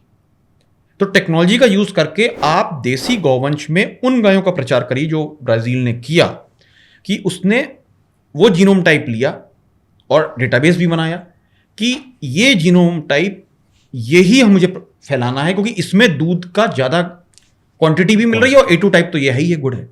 तो टेक्नोलॉजी यहाँ काम आनी है। तो आप उन किसानों को वो एग्स दीजिए, और किसी भी गाय में वो लग सकते हैं। आप HF जर्सी अगर आपके पास है तो भी आप एक गिर का बच्चा ले सकते हैं IVF टेक्नोलॉजी से जी। तो ये लाभ है। तो आपकी जो नेक्स्ट जनरेशन हो रही है, आपको जो है एक A2 टाइप गिर या साहिवाल या थरपरकर या राठी या जो भी और कोई ब्रीड आप पालते हैं, उसका आपको बच्चिया या बच्चा मिल रहा है और उसमें एक अच्छा जीन है दूध का। तो आप आगे बढ़ते जा रहे हैं अब धीरे धीरे, ठीक है। तो क्वालिटी के साथ क्वांटिटी का हमें ध्यान रखना है, और सर्टेनली ये वाइबल है, ये हो सकता है, हो रहा है। ब्राज़ील ने करके दिखाया, उन्होंने अच्छी गायों की बहुत बड़ी संख्या बना ली जो हम लोग नहीं कर पाए। देखिए हमारे यहाँ IVF आज बहुत गिने चुने इंस्टीट्यूट्स में है, 25,000 आप देते हैं, सब किसानों के लिए पॉसिबल नहीं है।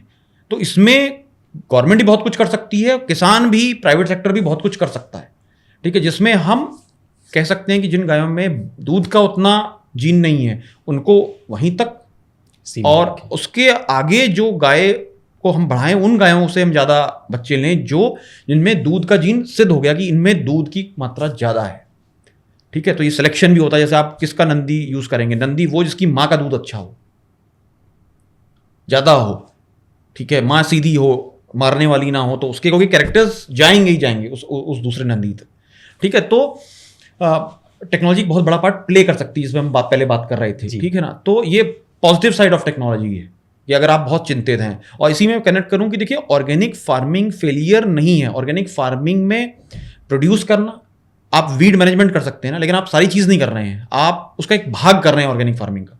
आप में लगभग आपको उतना प्रोडक्शन मिलेगा जितना नॉर्मल से मिलता है अगर आप सही बीज इस्तेमाल कर रहे हैं। और आप यूरिया उसको चाहिए, यूरिया आप गोबर गौमूत्र से बना लें। हाँ, यूरिया मतलब कि नाइट्रोजन जी, क्योंकि यूरिया में 46% नाइट्रोजन होती है, उसको आप किसी भी माध्यम से दे सकते हैं। तो जब हम उसको सब कुछ दे रहे हैं, चाहे हमने अब रिप्लेस कर दिया हो, तो वो तो आपको वही सेम प्रोडक्शन देगा ना।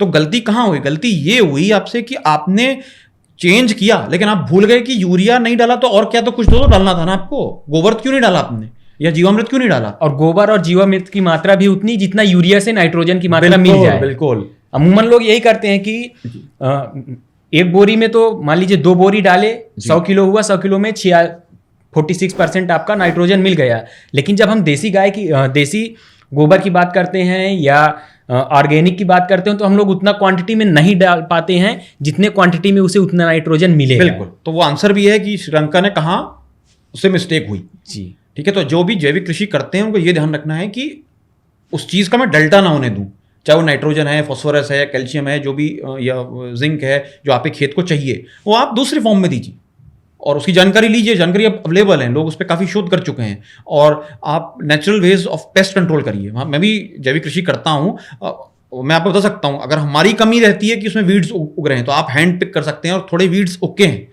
मतलब आप अन्न है, आप बीज की भी बहुत वैरायटी हैं। खापली बीज उगाएंगे तो एक पर्टिकुलर क्वांटिटी ही मिलेगी, पुराना बीज है। और आप नए जो बीज आ रहे हैं जो सरकार डेवलप कर रही है, पूसा डेवलप कर रहा है, इंडियन वीट इंस्टीट्यूट डेवलप कर रहा है, तो उसमें उतनी ही मात्रा में आपको बहुत ज़्यादा गेहूं मिलेगा। किसी भी तरीके से आप उगाएं, ऑर्गेनिक उगाएं या आप नॉर्मल केमिकल बेस्ड फार्मिंग कर रहे हैं, तो ऑप्शंस बहुत सारे अवेलेबल हैं। दूध में भी अगेन कमिंग बैक, डेयरी में देसी गायों को रखने से लाभ क्या है? सर्दी गर्मी 50 डिग्री, 0 डिग्री से 50 डिग्री तक आप उसको रख सकते हैं। ये HF जर्सी के लिए आपको इलेक्ट्रिसिटी, पंखा, कूलर, ठीक है, ये सब चीज़ों का इस्तेमाल करना पड़ेगा। देसी गाय आपका सारा पैसा बचा रही है। फिर अच्छा जीन टाइप अगर आपने कर लिया कि भाई इसी बुल का वो आपको यूज़ करना है, ठीक है, IVF टेक्नोलॉजी आप इस्तेमाल कर सकते हैं। अगर आपको बहुत ज़्यादा है कि नहीं मुझे इतना ही लीटर दूध चाहिए तभी मेरी जो है संस्था चलेगी, तो आप उस पर फिर ध्यान दीजिए, ठीक है। नेचुरली वो अपना दूध देंगी, अच्छा खाएंगी, खुली रहेंगी, घास चरेंगी, तो वो उनका दूध अपने आप बढ़ता है गाय का। मतलब सेम वही चीज़ यहाँ भी लागू होती है कि आपको उतना क्वांटिटी में खिलाना पड़ेगा जितना दूध चाहिए। जैसे हम जर्सी में खिला रहे हैं, हॉलिस्टीन फ्रिजीशियन में खिला रहे हैं, जो क्योंकि उनके खाने की जो होती है कि डाइट हम दे रहे हैं, 10 किलो अनाज दे रहे हैं, 10 किलो फूड दे रहे हैं, चारे के अलावा, हरे चारे के अलावा। इसी तरह से अगर हम लोग देसी गायों में देते हैं, प्लस जो ब्रीडिंग सिस्टम है उसको प्रॉपर करते हैं, कि ब्रीडिंग का कॉन्सेप्ट भी यही है कि जो हाई यील्डिंग या ज़्यादा उत्पादन देने वाले गाय हैं उनका जो बछड़ा है उससे हम लोग गर्भाधान करवाएं और इन सब चीज़ों पे काम करें। बिल्कुल सही कहा। तो ये यही उसका वो भी है ना, आपने ये सके ना, you have hit the bulls आई। तो उसका चारा कैसा है, वो आप देसी गाय बस घास चर ले थोड़ी सी, आपने भूसा डाल दिया, दूध वो उतना दे दे। और एचएफ जर्सी में आप क्या कर रहे हैं, आप जो सीमन लगा रहे हैं वो आ रहा है बेस्ट बुल्स आप यूज़ कर रहे हैं, जो जिनका मतलब है वो A1 टाइप मिक्स A2, लेकिन जो है उसमें प्रोडक्शन क्षमता 50 लीटर्स की थी।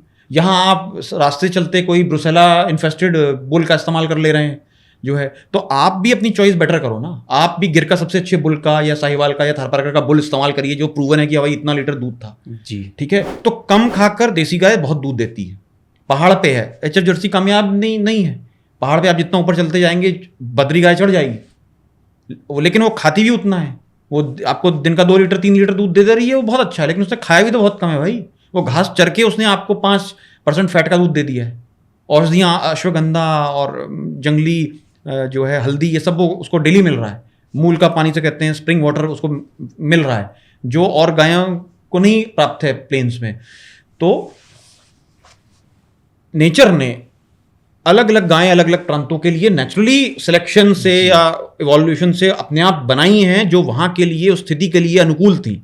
तो उनको यूज करिए और उनमें आप टेक्नोलॉजी का यूज करके उनको बेहतर कर सकते हैं, ठीक है। तो हमें यूरोप से ब्रीड लाने की जरूरत नहीं है दूध की क्षमता बढ़ाने के लिए। हमें अपनी ही गौवंश को अगर हम ठीक से रखें, और जिसकी चर्चा हमने की कि सेलेक्टिव ब्रीडिंग करें, चारे पर हम ध्यान दें, तो अपने आप हमको इनसे बेहतर रिजल्ट्स मिलेंगे और मिल रहे हैं। अच्छा, अगर हम लोग बात करें कि जैसे आपकी संस्था है हेथा, काफ़ी अच्छा काम कर रही है, देसी स्वदेशी गायों पे काम कर रही है, इतने सारे प्रोडक्ट डेवलप कर रही है। इस पूरे संस्था से अगर हम बात करें, जो 4-5 लोकेशन हैं आपकी, इतने सारे एम्प्लॉय हैं जिन्हें आप सशक्त बना रहे हैं। आप जैसे बताया कि 90% महिलाएं या बच्चियां हैं जो पढ़ाई के साथ साथ जॉब कर रहे हैं, या फिर आप प्लेसमेंट के थ्रू उनको लेके आए हैं और आपके यहाँ वो काम कर रही हैं। ओवरऑल अगर हम बात करें कि आप लोगों का टर्नओवर कितना होगा, या फिर कहें कि कितनी कमाई होगी साल भर की, क्योंकि एक सबसे बड़ी चीज़ होती है कि जो भी लोग देखते हैं, जो भी दर्शक होता है कि ठीक है पाल रहे हैं, सब कुछ कर रहे हैं, लेकिन कमाई कितनी हो रही है देसी गाय से। क्योंकि लोग का सीधा कॉन्सेप्ट बना हुआ है कि देसी गायों से आप बहुत ज़्यादा कमाई नहीं कर सकते। उसके लिए एक निश्चित रूप से जीता जागता उदाहरण है आपका हेथा संस्थान, जहाँ पे वो चीज़ें देख के, सीख के, प्रेरित होकर खुद कर सकता है। तो थोड़ा सा हमें इनकम के बारे में भी बताएं, या टर्नओवर के बारे में बताएं, कितना रेवेन्यू आपका साल भर में उससे जनरेट होता है। देखिए, तो क्योंकि एक प्रोफेशनल कंपनी की तो ऑपरेट होती है संस्था हिता, तो सबकी अपनी सैलरी है, तो आपको अपनी सैलरी मिलती है, ठीक है। तो अगर हम टर्नओवर की बात करें तो संस्था लगभग 10 CR का ईयरली रेवेन्यू जनरेट कर रही है। रेवेन्यू 10 करोड़, हाँ लगभग। और ये जो रेवेन्यू है ये बेसिकली या फिर आपके खर्चे होते हैं, आपकी सैलरीज होती हैं, और इसमें चारे में और पूरी गौवंश में लगता है, जो भी आपका डेल्टा बचता है हर साल। तो हम एक प्रॉफिटेबल ऑर्गेनाइजेशन है। हमारा मिशन ही ये है कि देसी गायों से प्रॉफिटेबल एथिकल ऑर्गेनाइजेशन रन करी जा सकती है, और वो हम कर रहे हैं। और हम अपने GST है, ITR है, सब फाइल करते हैं और अच्छा टैक्स भरते हैं हम जो है। तो ये मैं आपके माध्यम से सभी को बताना चाहूँगा कि कोई भी संस्था हम रन करें, ज़रूरी है कि हम एथिकल रहें, टैक्स में भी एथिकल रहें, उसमें बचे नहीं, GST भरें, अपने बिल काटें, और जो है यही उसका तरीका भी है। अपने आप में ये 10 करोड़ की संख्या बहुत बड़ी होती है जब हम स्वदेशी गायों की बात करते हैं। मुझे लगता है कि स्वदेशी गायों की संस्थान की अगर बात करें तो शायद आपकी ये पहली संस्थान होगी कि इतना ज़्यादा साल भर में रेवेन्यू जनरेट कर रही है, और प्रॉफिटेबल स्वदेशी गाय की संस्था है। अगर हम लोग बात करें, जैसे अभी गर्मी का मौसम आ रहा है, तो गायों में डिजीज़ की बात करें, कौन कौन सी डिजीज़, या फिर गर्मियों में किस तरह से स्वदेशी गायों को रख रखाव करना चाहिए, किन किन बातों को किसान साथियों को ध्यान देना चाहिए। क्योंकि अमूमन हम लोग देखते हैं कि अधिक गर्मी में या फिर अधिक ठंडी में दूध का उत्पादन कम हो जाता है। देखिए, गायों के साथ ये होता है कि गर्मियों में उसका उत्पादन बढ़ेगा, सर्दियों में कम होगा। अच्छा, दूध का? हाँ, देसी गायों, ठीक है, ऐसा। और देसी गायों को साफ पानी, हरा चारा जो है 70-30 रेशियो में, ड्राई पाउडर भी हो, ड्राई पाउडर 0 ना हो, ड्राई पाउडर भी हो, 70-30 के 70 अगर हरा दे रहे हैं 30 ड्राई भी दीजिए। और प्रोटीन रिच फूड, अगर वो घास लंबा चरने जा रही है बहुत अच्छा है, नहीं मिल रहा है तो स्टॉल फेड आपको फिर करना पड़ेगा। यही ऐसे अंकुरित चारा हो गया, ये दीजिए। खली हो गई किसी भी चीज़ की, सरसों की ज़्यादा बेटर होती है या मूंगफली की जो है। कॉटन में थोड़ा स्प्रे ज़्यादा है, जहाँ से भी कॉटन आती है वो अगेन स्प्रे का हो, वो उसको उसके बॉडी सिस्टम को ख़राब करती है, तो उसको अवॉइड करें। जो है जैसे हम कहते हैं कि वो केमिकल्स उसकी बॉडी में जाएंगे ही जाएंगे। हाँ, क्योंकि कॉटन्स में इंसेक्टिसाइड थोड़ा ज़्यादा ज़्यादा किया इस्तेमाल जाता है, क्योंकि इंसेक्ट उसमें ज़्यादा लगते हैं। जी, तो इसलिए सरसों का थोड़ा बेटर है। सरसों एक ऐसी चीज़ है जो आपने बिखेरा, राजस्थान है चाहे एमपी है या यूपी में है, और एकदम हो जाता है, उसमें आपको बहुत मेहनत नहीं करनी पड़ती है। तो सरसों की खल से प्रोटीन हो गया। ग्वार की चूरी बहुत अच्छी होती है, उसमें काफ़ी प्रोटीन होता है। तो प्रोटीन रिच फूड भी उसको चाहिए दूध बनाने के लिए। साफ़ पानी चाहिए, कैल्शियम चाहिए उसमें। चूना आप या खड़िया से आप लिपाई रखें जहाँ पानी होता है, और काला नमक, इससे उसके जो है नमक की पूर्ति, और थोड़े उसमें ऐसे नैनो मिनरल्स होते हैं जो थोड़ी मात्रा में चाहिए, लेकिन चाहिए गाय को, जिससे वो स्वस्थ रह सकती है। तो कोई बीमारी नहीं होगी आपको। अगर मेस्टाइटिस होता है तो आपकी गलत कमी हमारी होती है, हमने दूध ठीक से नहीं निकाला, थन में कोई चोट थी तो हम आलस कर गए, या जो है किसान ने दूध छोड़ दिया, तो वो चीज़ें हमारी अपनी कमी से होती हैं। गर्मी का कोई हीट स्ट्रोक नाम की चीज़ गाय को नहीं होती, देसी गाय को। और सर्दियों इनको बहुत पसंद नहीं होती हैं। ड्राई वार्म इनका फेवरेट मौसम है। धूप हो, खूब धूप इनके ऊपर पड़े, इनके ऊपर सूर्य केतु नाड़ी भी होती है, और इनकी बॉडी भी ऐसी बनी होती है कि धूप को एंजॉय करती हैं। तो बस यही है, जो है नीम के पत्ते मिल जाएं इनको कभी कभी, तो इनकी डिवर्मिंग नेचुरली होती रहती है। ठीक है, कीकर मिल गया, नीम मिल गया, ये सब आप लगाइए ऐसे ऐसे तरह जो है, और इसको खा जाती हैं ये जो है। आजकल आपका इसे ड्रम स्टिक कहते हैं। जी, जी, मोरिंगा जो ड्रम स्टिक है, तो इसके पत्ते भी बहुत कामयाब हैं, इसमें भी खूब प्रोटीन होता है, तो इसको आप लगाइए। तो ऐसे प्लांट्स अपने जहाँ से आपकी वो है संस्था वहाँ लगाइए, ताकि आप नेचुरल लीव्स प्लांट सप्लीमेंट्स को यूज़ कर सकें। जितना नेचुरल रहेंगे उतना अच्छा है। देसी लड्डू बड़ा अच्छा होता है शरीर के लिए, और जितना प्रोसेस हो जाएगा उसमें जो है एनर्जी बार में उतनी बात नहीं रहती। अच्छा, अब जब हम लोग फूड की बात ही किए हैं, तो आप लोग जैसे जन्म से लेके मृत्यु तक गाय के साथ रहते हैं, कैसे आपके मन में आया कि हम ये कर सकते हैं कि हमें जन्म से लेके मृत्यु तक गाय के साथ रहना है, वो दूध दे या ना दे, जो भी होगा हम लोग इन्वेस्ट करेंगे उस पर। और दूसरी चीज़ कि जो फूड देने का एक पैटर्न होता है कि हम दिन भर में किस तरह से फूड दे रहे हैं, अलग अलग डेयरी फार्म के जो लोग हैं या पशुपालक हैं, वो अलग अलग उनका तरीका है देने का।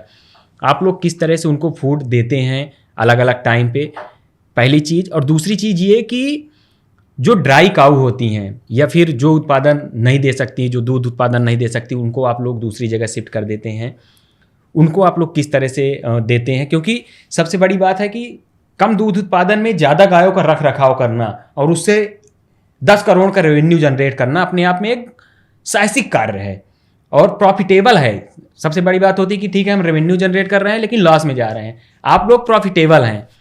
तो किस तरह से इसको आप लोग मैनेज करते हैं कि जो ड्राई काऊ हैं उनको भी प्रॉपर आप लोग सुविधाएं दे रहे हैं, जो आप लोग मिल्किंग काऊ के साथ दे रहे हैं, फूड हुआ या जो भी चीज़ें होती हैं? हाँ, कई सारे आपके इसमें सवाल हैं। तो क्योंकि हमारा हर्ड साइज़ बड़ा है, हम लोग डिफ्रेंशिएट नहीं करते हैं कि ये गाय दूध दे रही है तो उसको 3 किलो दे दो, और वो नहीं दे रही है तो उसको 1 ही किलो देना, क्योंकि इतने बड़े हर्ड में हम ये नहीं कर सकते, ना करना चाहते हैं। हाँ, ये ज़रूर है जब मिल्क के समय कुछ एक्स्ट्रा चीज़ें जैसे हाइड्रोफोनिक्स का फॉडर ज़्यादा मिल्क दे देंगे क्योंकि वो गाय दूध दे रही है। लेकिन जो कॉमन फॉडर है, जैसे हमने गन्ना काटा पूरा, या ज्वार हुई या मक्का हुई, वो सब में जा रही, सारी गायों में। देसी गाय में ये एडवांटेज आपको मिलता है कि वो ओवर फीड नहीं करती है। बहुत सी गाय ऐसी होती हैं कि ब्लोटिंग हो गई, क्यों हो गई? वो खाती चली गई, उसको सामने जितना रखा वो खाती जा रही है। देसी गाय में ऐसा नहीं, उसको उतना जितना जरूरी है उतना खाएगी, फिर रुक जाएगी, फिर नहीं खाएगी वो। तो ये समझ आपको बहुत कुछ से बचा लेती है, नहीं तो डॉक्टर के पास आप रेगुलर खड़े रहेंगे। ऐसे जर्सी वालों को बहुत समस्या इस चीज़ से आती है। हाँ, ये मैं भी सुना हूँ कि जो भी फॉरेन की गाय पालते हैं उनके पास डिजीज के लिए काफ़ी ज़्यादा वो होता है। प्रॉपर अगर वो लार्ज एरिया पे कर रहे हैं तो प्रॉपर वो लोग दवाएं अपने यहाँ ही रखते हैं कि डॉक्टर आएगा, वीक में 1 दिन आएगा, और प्रॉपर देख के चेकअप करके सब चीज़। हाँ, डेली मतलब आएगा, वीक में एक हफ्ता तो बहुत बड़ी बात हो गई, और वो खुद भी सीख जाते हैं कैसे इंजेक्शन लगाना है और भी बहुत सारी चीज़ें। तो वही है कि फॉडर इंपॉर्टेंट रोल प्ले करता है, वो जो खाएगी वही वो बनाएगी। तो फॉडर न्यूट्रिशियस हो, और ये हमारी गायों को जैसे गाजर है, चुकंदर है, जो मौसम है उसमें हम देते हैं, नेचुरली उसका ब्लड बेटर होता है। और गाजर गाय की फेवरेट डाइट है देसी गायों की, तो ये बोलते हैं ना कि गाजर के जो है रैबिट खरगोश के लिए है, उसके लिए तो होगी ही, लेकिन देसी गायें जो हैं अगर उसे गाजर दिख जाए तो वो सारा खाना छोड़ देती है, हमने देखा है, और तुरंत गाजर की तरफ भाग जाती है, और उससे उसका दूध भी अच्छा रहता है। और गाजर जिस गाय ने खाई है उसका दूध अगर आप पीते हैं तो आपको उसके सारे एडवांटेज मिलते हैं गाजर के, और उस दूध से आपकी आँखों की रोशनी भी बढ़ती है। ये भी बहुत लोगों ने महसूस किया है कि जो है इस वाले सीज़न में हमारी आंखों की रोशनी बेहतर हो गई या हमारे चश्मे उतर गए अगर आप वाला दूध पीते हैं। तो गाय को इसलिए चराया जाता था कि जो औषधियाँ हैं, जो जड़ी बूटियाँ हैं जिनको हम नहीं भी पहचान पा रहे हैं, गाय वो समझ लेती थी कि ये वो वही खाएगी जो काम का है। गाय को आप मैकडी का बर्गर खिला के देखिए, वो नहीं खाएगी, वो नहीं खाएगी। जबकि हम और आप टूट के पड़ेंगे कि यार ये तो बर्गर है कितना बढ़िया है, लेकिन गाय सूंघेगी, देखेगी, उसके लिए उपयुक्त होगा तो वो उसको खाएगी। इतनी समझदार वो चीज़ होती है। ठीक है, ऐसी जीव ईश्वर ने बनाया है जी। जैसे हम लोग फूड की जब बात करते हैं तो काफ़ी सारे जो गौपालक होते हैं वो होता है कि गाय के वेट के हिसाब से फूड दिया जाता है, तो क्या उस तरह का कॉन्सेप्ट आप लोगों के यहाँ है कि? नहीं, वैसे मैंने कहा कि हर्ड साइज 1100 गौवंश जब रहता है तो हम चारा डाल देते हैं, जो उसे खाना होता है वो खाता है, छाछ डाल देते हैं, और जितना भी हमारा फॉडर, जो हमारा मैनेजमेंट है, हमारा बहुत सारा पैसा फॉडर में लगता है, सबसे ज़्यादा गायों के फॉडर में, फिर ह्यूमंस में, और लोग हैं जिनकी तनख्वाहें हैं, और बाकी फिर डिलीवरी सिस्टम्स हैं, पैकिंग है, ये सारे सिस्टम्स में लगता है जी।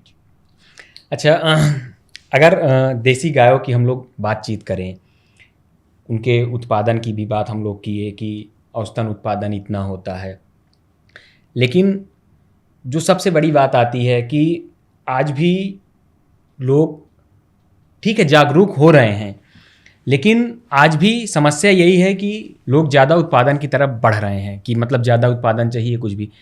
क्या आप लोग, जैसे हम लोग अभी बात किए कि ब्रीडिंग सिस्टम पे, तो आप लोग ब्रीडिंग सिस्टम पे भी काम कर रहे हैं या ब्रीडिंग सिस्टम पे भी कुछ काम करते हैं कि कैसे हम लोग अच्छा उत्पादन ले सकते हैं ब्रीडिंग के थ्रू या बुल के थ्रू हम लोग क्रॉस करा के किस तरह से अच्छा उत्पादन ले सकते हैं, इस पे भी आपकी संस्था? हाँ, क्यों नहीं। तो बुल्स एक बहुत इंपॉर्टेंट पार्ट प्ले करते हैं। एक bull is 60% of the heard और इवन मोर। तो एक अच्छा नंदी अगर आपके पास है तो वो पूरा हर्ड इंप्रूव कर देगा, और एक ख़राब नंदी भी आपके पास आ गया, जैसे ब्रुसेला है, तो पूरे हर्ड में ब्रुसेला फैल जाएगा। ब्रुसेला एक खतरनाक बीमारी है जो नहीं होनी चाहिए आपकी गौवंश में। तो ये इंपॉर्टेंट चीज़ें हम बड़ा ध्यान रखते हैं, बड़ी मेहनत करते हैं कि अच्छे बुल्स हमारे हर्ड का हिस्सा बने, और उसको तलाश करते रहते हैं, आसानी से नहीं मिलते हैं। वो किसी के पास होगा नहीं देगा, या उसकी कीमत इतनी बताएगा कि आप नहीं, पॉकेट आपकी सपोर्ट कर पाएगी। तो ऐसा है। और एक तरफ वो नंदी हैं जो 10 रुपये में कोई नहीं ले रहा है, रास्ते में खड़े हैं, उसी देसी गौवंश के ऐसे नंदी हैं जो 10 लाख में नहीं मिल रहे हैं। अब लोग कह रहे हैं कि ये नर गौवंश बेकार है, ये बेकार, 10 लाख बेकार होते हैं? 10 लाख तो बहुत बढ़िया है साहब, लेकिन क्यों फ़र्क है? ये नंदी 10 लाख का है, जेनेटिकली ब्रीड वाइज ये ट्राइड टेस्टेड है, इसके पेरेंट्स कौन थे, पूरी वंशावली है, और आपको पता है कि हाँ ये ट्रू जीनोम टाइप है इस ब्रीड का। देसी जो बेचारा खड़ा है उसका यही पता नहीं है कहाँ से उसे ब्रुसेला है कि नहीं, उतने पता नहीं कब से घूम रहा है, कौन मदर है कौन फादर है। तो ये है, इसलिए ब्रीडिंग एक बड़ा इंपॉर्टेंट रोल प्ले कर सकती है अगर हम चाहते हैं कि हमारे किसानों की आय दुगनी हो या तिगनी हो जी। ठीक है, ब्रीडिंग इतना ज़्यादा अपने आप पोटेंशियल लगती है। ब्राज़ील ने क्या किया, ब्रीडिंग ही तो है, अच्छे बुल्स ले गई, अच्छी काउस ले गई, फिर उनसे बनाते चली गई। उन बुल्स को इतना फेमस कर दिया उन्होंने कि एडवर्टीजमेंट में भी बुल्स आते हैं। आप बोली लगा सकते हैं कि ये बुल बिक रहा है 1 करोड़ का, भी 2 करोड़ या 3 करोड़ की गाय की थी, अंगोल नस्ल की, अंगोल आंध्र प्रदेश, हमारे भारत की नस्ल, अंगोल नस्ल, 3 करोड़ की गाय थी शायद, अगर मैं मिस्टेकन नहीं हूँ, और उसने रिकॉर्ड बनाया था। बड़ी सुंदर गाय थी अंगोल। आप बेच लेंगे, बेचनी चाहिए। सोचो किसान कितना अच्छा, उसने मेहनत भी की, पर उसने उसका डिविडेंड भी मिला उसको। और हम लोग ये देसी गौवंश पे रो रहे हैं कि ये इतना बढ़िया है कि नहीं। ब्राज़ील में 40 लाख 30 लाख 20 लाख कोई कॉमन बात है, इतने का बुल होगा या गाय होगी, कॉमन बात। पर वो इतनी सुंदर होते हैं कि आप देखते ही रह जाओगे, देखोगे यार कितना सुंदर है ये जीव। ठीक है, मतलब सुंदरता के हिसाब से ही आपको लगेगा कि हाँ देना चाहिए, मतलब, और उसकी बहुत सारी चीज़ें होनी चाहिए कि मिल्किंग कैपेसिटी क्या है, वो मिल्क दे रही है कि नहीं दे रही है, और बुल कैसा है, वो आगे का विषय है। लेकिन मैं आपको बता रहा हूँ कि ऐसा इसको हमने अपनी क्या क्या चीज़ खोई है। इतनी अच्छी ब्रीड्स होने के बावजूद भी हम HF जर्सी लेकर आए और भैंसों पे हमारा रुझान हो गया, वो मिल्क एंड मीट हो गया। जबकि ब्राज़ील जैसा देश जो है हमारे गौवंश को यूज़ करके, और उसको मानता भी है, उनके सिक्के उनके नोटों पर गिर की फ़ोटो छपी होती और वो कहता है कि आज जो हम हैं इस सेक्टर में वो भारत की वजह से। जैसे आप ब्रुसेला डिजीज़ की बात की है, तो ये डिजीज़ के बारे में भी थोड़ा सा बताएं, क्या डिजीज़ होती है और किस तरह से इससे रोकथाम पाना चाहिए फार्मर्स को या जो गौपालक हैं। ब्रुसेलोसिस, जिसे ब्रुसेला इन शॉर्ट कहा जाता है, ये एक खतरनाक बीमारी है। इसमें अबॉर्शन होने लगता है गाय का 3, 4, 5, 6, 7 महीने तक होना चाहिए। 9 महीने तक इसका ह्यूमंस की तरह होना चाहिए जेस्टेशन, लेकिन जब आप अबॉर्ट कर जाएंगे जल्दी, और ये 2-3 बार अबॉर्ट करने के बाद अबॉर्शन बंद भी हो जाता है, लेकिन वो उसके अंदर वो रहती है जो है ये इन्फेक्शन। तो इसका एक टीकाकरण शुरू हुआ है जो बच्चियों में लगता है, लगवाना चाहिए। अब सरकार शायद पूरे भारतवर्ष में इसको लगवा रही है क्योंकि ये बहुत लॉस मेकिंग चीज़ है, तो उसको जड़ से ख़त्म करने की ज़रूरत है ब्रुसेलोसिस को। अच्छी बात यह है कि टीकाकरण अवेलेबल है, लेकिन इलाज अवेलेबल नहीं। अगर हो गया तो आपको सिर्फ सेवा करनी है फिर, और दूर रखना है उसको। अगर वो उसने ब्रीडिंग कर ली या वो साथ भी रहा किसी के, तो वो फैल जाता है। क्या थनैला में भी यही कॉन्सेप्ट है? थनैला होने के बाद क्या उसको कोई डिजीज है अभी तक? क्योंकि गाँव में अमूमन लोग ध्यान नहीं देते और थनैला मोस्टली देखा जाता है। एक थनैला रोग और एक माउथ एंड फूड डिजीज जो होता है, दोनों चीज़ें देखी जाती है। तो माउथ एंड फूड डिजीज का जैसे इसका टीका लग रहा है, उस तरह तो गाँव में जो पशु चिकित्सक होते हैं वो आते हैं, निःशुल्क टीका लगा के जाते हैं। लेकिन मेरा सवाल ये है कि अगर उसकी डिजीज फैल जाती है तो उसमें किसान को क्या करना चाहिए, और थनैला अगर हो जाता है तब उसे क्या करना चाहिए? तो फुट एंड माउथ से शुरू करते हैं। Foot and mouth disease again HF Jersey में ज़्यादा है, देसी गौवंश में नहीं है। सेम जब ये रोग आया था आपका स्किन लंपी स्किन डिजीज़ का, तो लंपी स्किन डिजीज़ में भी जो देसी गौवंश था सही से जो खा पी रहा था बेचारा, वो तो सही हो गया। जो बहुत कमज़ोर थे, ऐसी गौशालाओं में थे जहाँ नहीं उनको न्यूट्रिशन अवेलेबल है, उनकी बात नहीं कर रहा हूँ मैं, लेकिन ये अमूमन रहा। और HF जर्सी ब्रीड्स को काफ़ी प्रोमिनेंट ये फैला था। तो foot and mouth disease again इसके अब टीकाकरण आ गए हैं। सफाई रखना और नेचुरल, अगर वो इसकी इम्यूनिटी स्ट्रांग है तो होगा नहीं, और हुआ तो जल्दी रिकवरी हो जाती।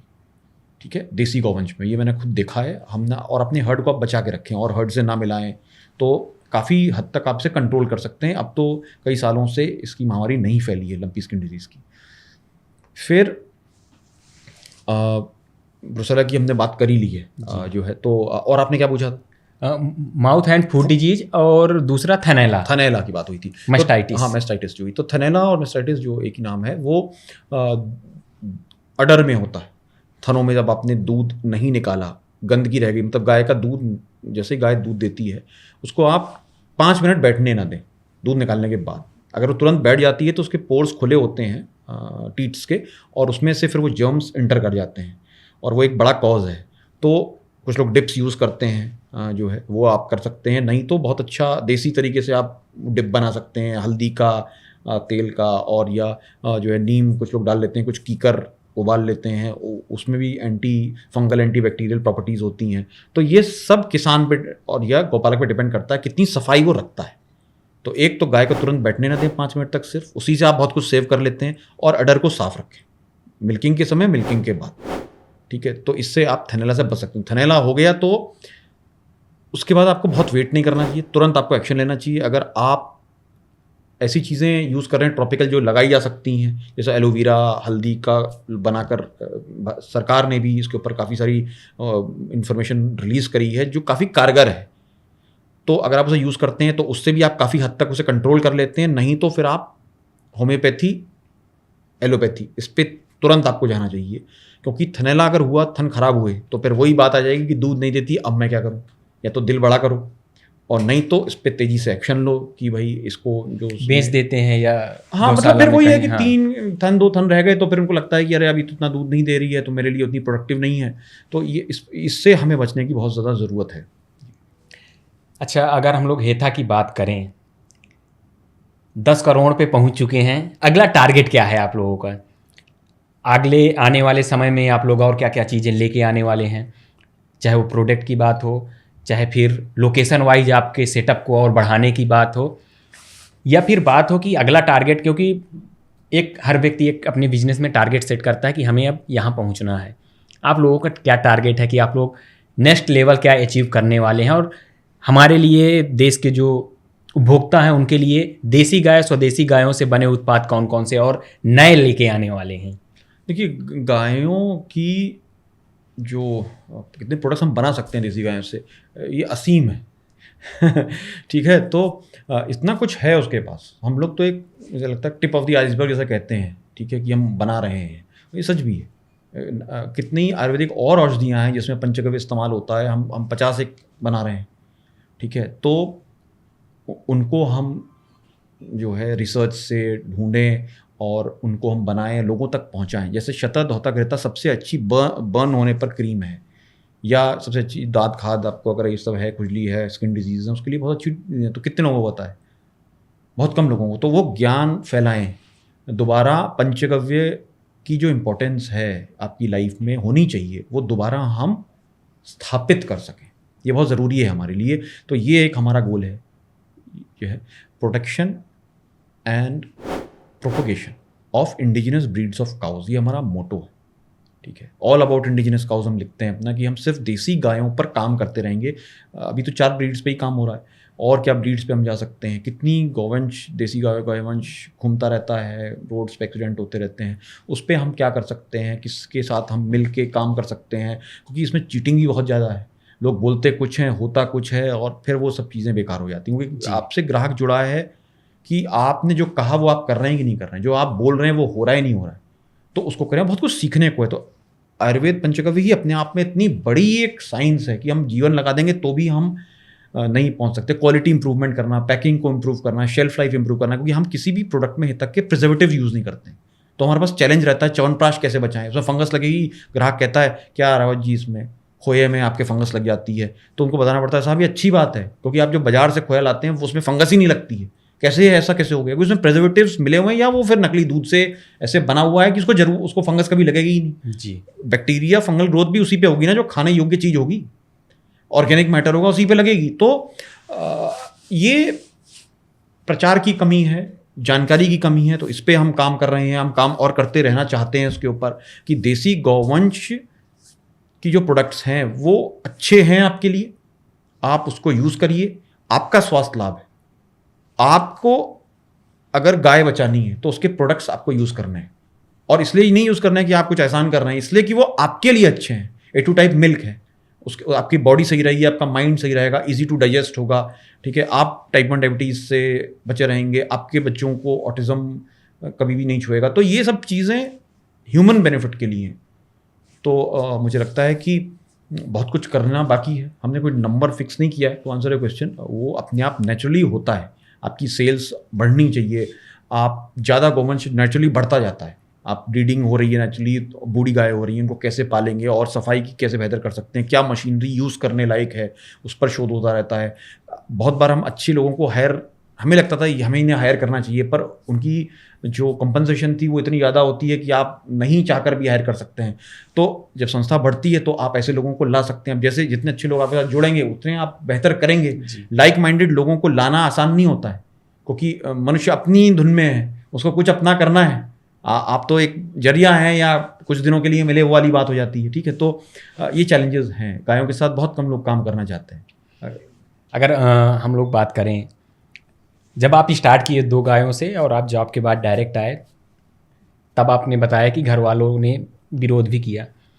आज आपकी संस्था देश भर में जानी जा रही है और वर्ल्ड वाइड आज चीज़ों को सेल कर रहे हैं, हेथा के जो भी प्रोडक्ट हैं उनको सेल कर रहे हैं। आज घर वालों का क्या रुझान है, कितना आज क्या कहते हैं कि तुम्हारा वो कदम ठीक था, आज तुम अच्छा नाम कमा रहे हो, अच्छे लोगों को रोजगार दे रहे हो और एक अच्छी संस्था स्वदेशी गायों को बनाए हो। और साथ ही साथ जो आसपास के रहने वाले लोग हैं, जब भी हम कोई नई चीज़ शुरू करते हैं, जाहिर सी बात है लीक से अगर वो हट के होती तो उसका विरोध होता है, लेकिन सक्सेस के बाद एक परिवर्तन भी आता है हमारे समाज में। निश्चित रूप से आप स्वदेशी गाय के लिए अगर इतना काम कर रहे हैं तो काफ़ी सारे फार्मर्स होंगे जो आपसे सीख के स्वदेशी गाय की ओर लौट के जाना चाहते होंगे या चले गए होंगे, उस पर काम कर रहे होंगे। तो आपके घर वालों का क्या रुझान है? जी, तो घर वालों की सोच में बदलाव तो ज़रूर हुआ है। जब आप थोड़ा सा सक्सेसफुल हो जाते हैं तो फिर आप उसी चीज़ को कहने लगते हैं कि जो हाँ देखिए इसमें मेरा भी योगदान है। जी, तो स्थितियाँ पहले से बेहतर हैं जो है, और मुझे लगता है कि जो भी आपको मिलता है, देखिए ये है कि आप औरों के लिए नहीं सोच, उनकी तरह से नहीं सोच सकते, वो अपनी तरह की कोई व्यक्ति सोच सकता है। तो मैं ये नहीं कह सकता कि वो अब कैसा वैसे फील करते हैं, पर अब ऐसा मुझे महसूस होता है कि शायद उतने वो परेशान नहीं है जितना स्टार्टिंग में थे। हाँ, स्टार्टिंग में थे। ठीक है, तो मुझे अंदर से लगता है कि मैं एक अच्छा काम कर रहा हूँ, मुझे आनंद है गायों के साथ काम करके, मैं किसी को परेशान नहीं कर रहा हूँ और अपना खर्चा मैं खुद उठा लेता हूँ। तो ये मेरे लिए काफ़ी है। और जो है पेरेंट्स का सपोर्ट जो है मिलता है तो आपको और आप अच्छे से बढ़ पाते हैं, उनका आशीर्वाद हमेशा ज़रूरी होता ही है। और समाज में भी अपने इंटरेस्टिंग एक रोल रहता है, पहले विरोध होता है, फिर आप मजाक के पात्र बनते हैं, जब आप सफल होने लगते हैं तो ईर्ष्या द्वेष भी हो जाता है। तो एक साइकिल है, उससे कोई भी नहीं बचा है। तो हिता भी अछूती नहीं है उससे। हमारे ऐसे कई ग्राहक थे जिन्होंने हिता जैसी संस्था को तेज़ी से बनाने की कोशिश की, वो उसमें इतने तेज़ दौड़े कि गिर गए और वो संस्थाएं दुर्भाग्यवश फेल हो गई। बहुत से लोग हमारे पास आते थे, हमारी संस्था हमेशा खुली होती है, हम लोग किसी को ये नहीं कहते आप मत आना, आप आना, आप आ रहे हैं आइए देखिए चले जाइए, कोई दिक्कत नहीं है। लेकिन कुछ लोग हमारे ही एम्प्लॉयज़ को जैसे जो है अपने साथ वहीं पे ऑफ़र लेटर दिया करते थे। और कई बार ऐसा होता है कि मनुष्य है, थोड़ा सा लालच उसको हो जाता है, तो आपको एकदम से शॉर्टेज हो जाती है लोगों की कि भाई वो लोग छोड़ के चले गए। ऐसा ही हुआ हमारे साथ और आज भी हो जाता है। ठीक है, लेकिन हमें लगता है कि अगर आप अच्छा काम कर रहे हैं तो अच्छे लोग भी मिलते हैं जो आपका प्रोत्साहन करते हैं, सहयोग करते हैं। और अमूमन ऐसे लोग अजनबी होते हैं जो आप जानते नहीं हैं, वो कोई कहीं से आएगा, वो कुछ सामान आपका इतना ले लेगा कि आपका काम निकल जाएगा। ऐसे कई महीने हमारे साथ होते थे कि हमें लगता था कि पता नहीं इस महीने काम चलेगा कि नहीं चलेगा। पर कोई ऐसी चीज़ होती थी कि कोई कस्टमर आया, उसने एक ऐसा ऑर्डर प्लेस किया कि आपकी बात बन गई, आप उस हार्ड पीरियड से फेज से निकल गए। ठीक है, तो आप शुद्ध मन से काम करिए, उसको एंजॉय करिए। और अगर आप वैल्यू क्रिएट कर रहे हैं तो ग्राहक आपसे जुड़ेगा। ग्राहक ईमानदारी चाहता है, गलती भी हुई तो वाकई मानिए हाँ भाई ये गलती हो गई। तो मुझे लगता है कि ये चीज़ हमारे साथ भी हुई है और संस्था बढ़ रही है, ग्राहकों के उससे ही बढ़ रही है। जैसे ग्राहक बढ़ते जाते हैं उसको अप्रिशिएट करते हैं और वो एक वो चलता रहता है, क्रम होता है। ये कितने रिपीट कस्टमर्स आपके हैं वो आपका सक्सेस है। एक वन टाइम कस्टमर सक्सेस नहीं है। और रिपीट कस्टमर तभी होगा जब उसको वैल्यू दिखेगी कि हाँ भाई मैंने इतना खर्च किया, मुझे वाकई चीज़ मिली। अगर हम लोग बात करें अवार्ड्स की, अभी तक जो सबसे बड़ा आपको अवार्ड राष्ट्रीय गोपाल रत्न अवार्ड से सम्मानित किया गया है। और अगर हम ओवरऑल अवार्ड्स की बात करें, आपको लगभग स्वदेशी गौपालन के लिए कितने अवार्ड्स मिल चुके होंगे। और जब एक अवार्ड मिलता है तो आपके संस्था में खुशी, एम्प्लॉय की, आपकी क्या खुशी रहती है? क्योंकि कहीं ना कहीं जब आपको अवार्ड मिलना मतलब आपके संस्था को अवार्ड मिला, और आपके संस्था का अवार्ड मिला मतलब जितने एम्प्लॉय काम कर रहे हैं सभी को वो अवार्ड मिला। नहीं देखिए, अवार्ड तो बिल्कुल आपने सही बात कही। अवार्ड का तो मतलब ही ये है कि you are just the face, कि आप स्टेज पे चले गए, उसके पीछे जो काम जिन्होंने किया वो तो पूरे 110 लोग 120 लोग लगे हुए हैं जी।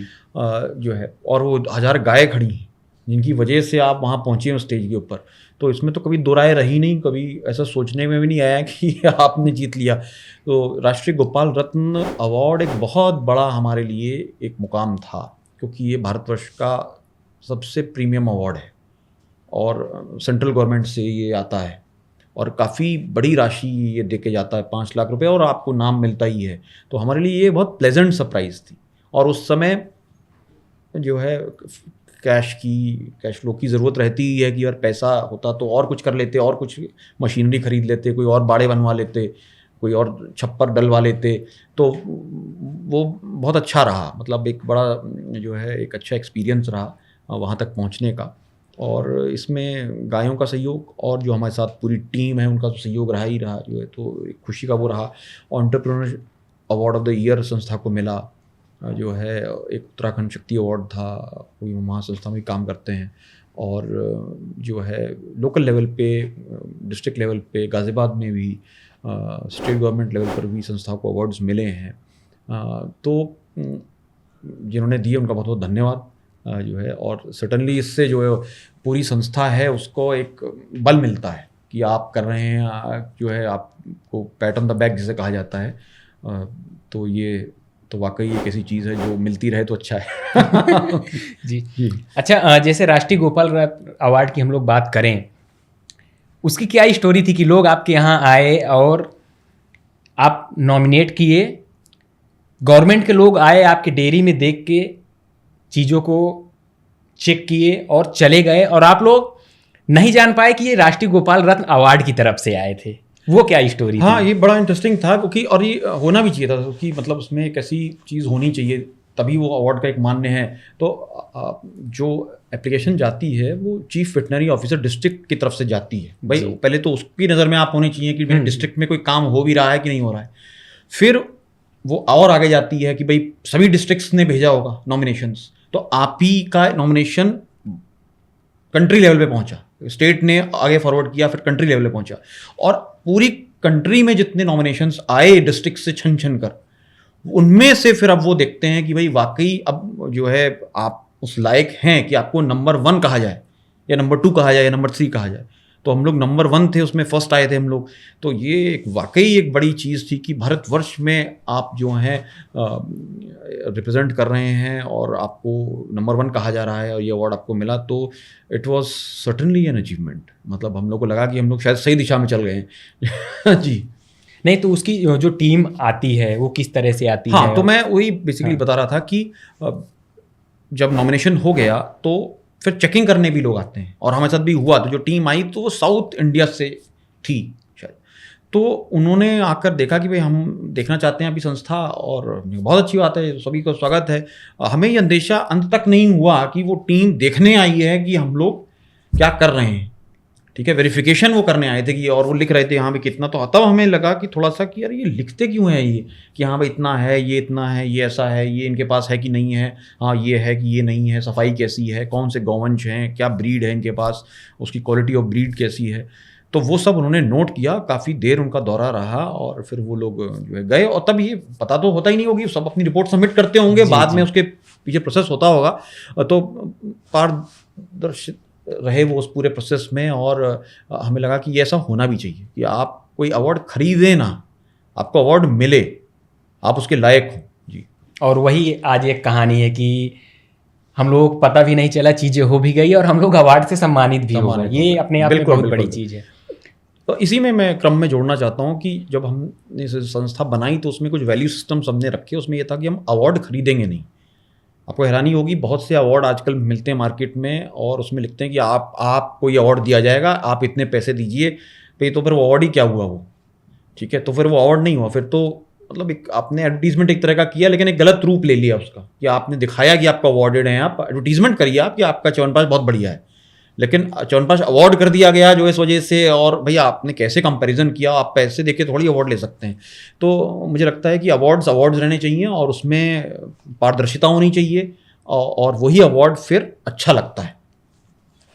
अगर हम बात करें कि as a rapid fire type में हम लोग बातचीत करें, जिसमें आपको एक शब्द में आंसर देना होगा और क्वेश्चन बहुत इजी होंगे, आपसे रिलेटेड होंगे जी।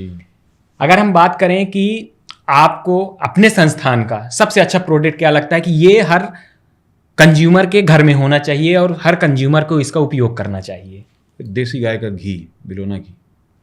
अगर हम बात करें कि आपको कौन सी औषधि आपके यहाँ की पसंद है जो आप उपयोग करते हो और जिससे लगता हो कि इससे मैं फिट रहता हूँ, मुझे 10 साल 5 साल 6 साल से कोई भी रोग या कोई भी डिजीज मुझे नहीं हुई है इसके उपयोग करने से? हाँ, तो एक आई ड्रॉप बनाते हैं हम गौमूत्र से, तो वो आई ड्रॉप मैं यूज़ करता हूँ। सो मेरी आईज़ का विजन 6/6 है, और एक गौमूत्र अर्क मैं रेगुलर यूज़ करता हूँ। सो मैं सर्दी खांसी जुकाम नहीं होती है, तो ये 10वां साल हो गया है बिना सर्दी खांसी जुकाम के। अगर हम बात करें कि आपका कोई आइडल जिससे आप देख के हमेशा सीखते हो, लगता हो कि इस व्यक्ति से मुझे सीखना चाहिए अपने गौपालन के लिए? प्रदीप सिंह रावल जी, गुजरात के भावनगर को वो बिलोंग करते थे, और उनका काम मुझे लगता है एक ऐसा था जो बहुत ही इंस्पिरेशनल। और उस समय जब ना कोई यूट्यूब थी, ना कोई फ़ोन थे, और इतना बड़ा काम गिर की ब्रीड पे उनके जैसा शख्स ही कोई कर सकता है। तो बहुत कुछ उनसे सीखने को मिला। दुर्भाग्यवश ये रहा कि बहुत कम समय ही हम लोग सीख पाते थे, क्योंकि गुजरात तक जाना होता था और उनसे कम समय मिल पाता था। लेकिन जो भी समय वो देते थे बड़े अच्छे से बताते थे, सिखाते थे। तो वो एक ऐसे व्यक्ति हैं जो इनकी एक अमिट छाप हम लोग के ऊपर है। अगर हम बात करें कि आपको सबसे पसंदीदा खाने में अपने यहाँ का प्रोडक्ट देसी घी के अलावा? लड्डू हैं, देसी घी और आटे के लड्डू, या गेहूं हम खुद उगाते हैं, खुद पीसते हैं, तो वही आटा, अपना ही घी, अपने यहाँ की खांड हो गई, और बस वो लड्डू से अच्छा फिर कुछ भी नहीं। अगर हम बात करें कि असीम जी का कोई ऐसी गाय या कोई ऐसा बुल जिसे लगा हो कि नहीं ये मेरे यहाँ होना चाहिए? ऐसे तो बहुत से बुल हैं जो बड़े पसंद हैं मुझे, और वो सब प्रदीप सिंह रावल जी के फार्म पर होते थे या हैं, तो उसे मन आपका कभी नहीं भरेगा, क्योंकि इतने सुंदर वो हैं, इतनी मेहनत से बने हुए हैं कि इसका कोई तोड़ नहीं है।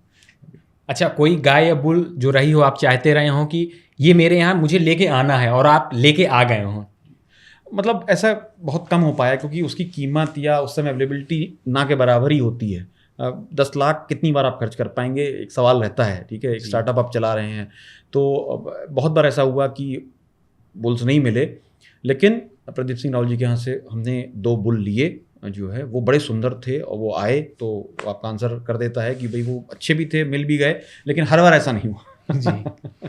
तो ये हमारे साथ असीम जी थे, जिन्होंने असीम संभावनाएं बना दी डेयरी सेक्टर में, पशुपालन सेक्टर में, और एक वो नया काम शुरू किया, एक नया कहें कि लोगों को पथ प्रदर्शक के रूप में बने कि हम देसी गायों का पालन केवल दूध तक नहीं कर सकते हैं, दूध के बाद भी कर सकते हैं, उनसे विभिन्न प्रकार के प्रोडक्ट बना सकते हैं। जैसे इन्होंने 130 से ज़्यादा प्रोडक्ट बना रहे हैं, वर्ल्ड वाइड उनको बेच रहे हैं, और सबसे बड़ी बात यह है कि अपने साथ साथ कम से कम 100 लोगों को रोजगार दे रहे हैं, जो अपने आप में एक बड़ी संख्या है।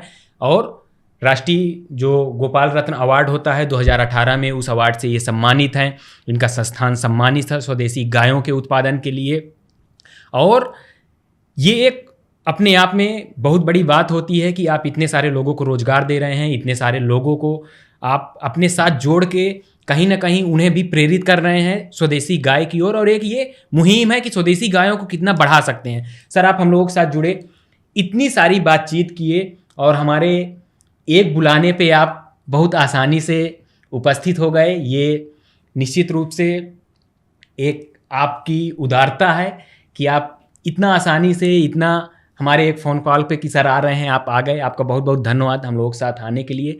और किसान ऑफ इंडिया की टीम हमेशा किसानों के लिए काम करती है, और निश्चित रूप से आपका जो नया अचीवमेंट होगा, किसान ऑफ इंडिया की टीम की हमेशा शुभकामनाएं रहेंगी।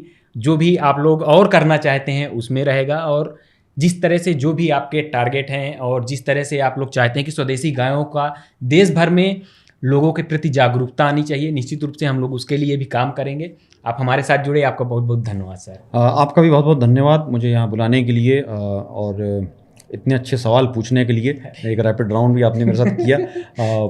तो किसान ऑफ इंडिया अनप्लग्ड जो आप ये कर रहे हैं, इसके लिए मैं आपको बहुत बहुत बधाई देना चाहता हूँ, क्योंकि ऐसे शोज़ होते रहने चाहिए जिससे जिन्होंने जो कुछ भी किया है अपनी अपनी फील्ड्स में उसका प्रचार हो, और बहुत कुछ सीखने को लोगों को मिलता है। जब आप सवाल पूछते हैं तो भी हमें बहुत सारी नॉलेज हम शेयर करते हैं। तो all the best, good work to you and your team. Thank you. Thank you sir. Kisan of India के YouTube चैनल को सब्सक्राइब करने के लिए नीचे दिया हुआ सब्सक्राइब बटन दबाएं, और किसान ऑफ इंडिया से जुड़े सभी अपडेट्स को पाने के लिए बेल आइकॉन दबाना ना भूलें। जो है आपके आसपास, आपके शहर का खास, वो दिखाएगा आपको DNN 24, आपका अपना डिजिटल न्यूज नेटवर्क। तो फिर कीजिए लाइक, सब्सक्राइब और फॉलो।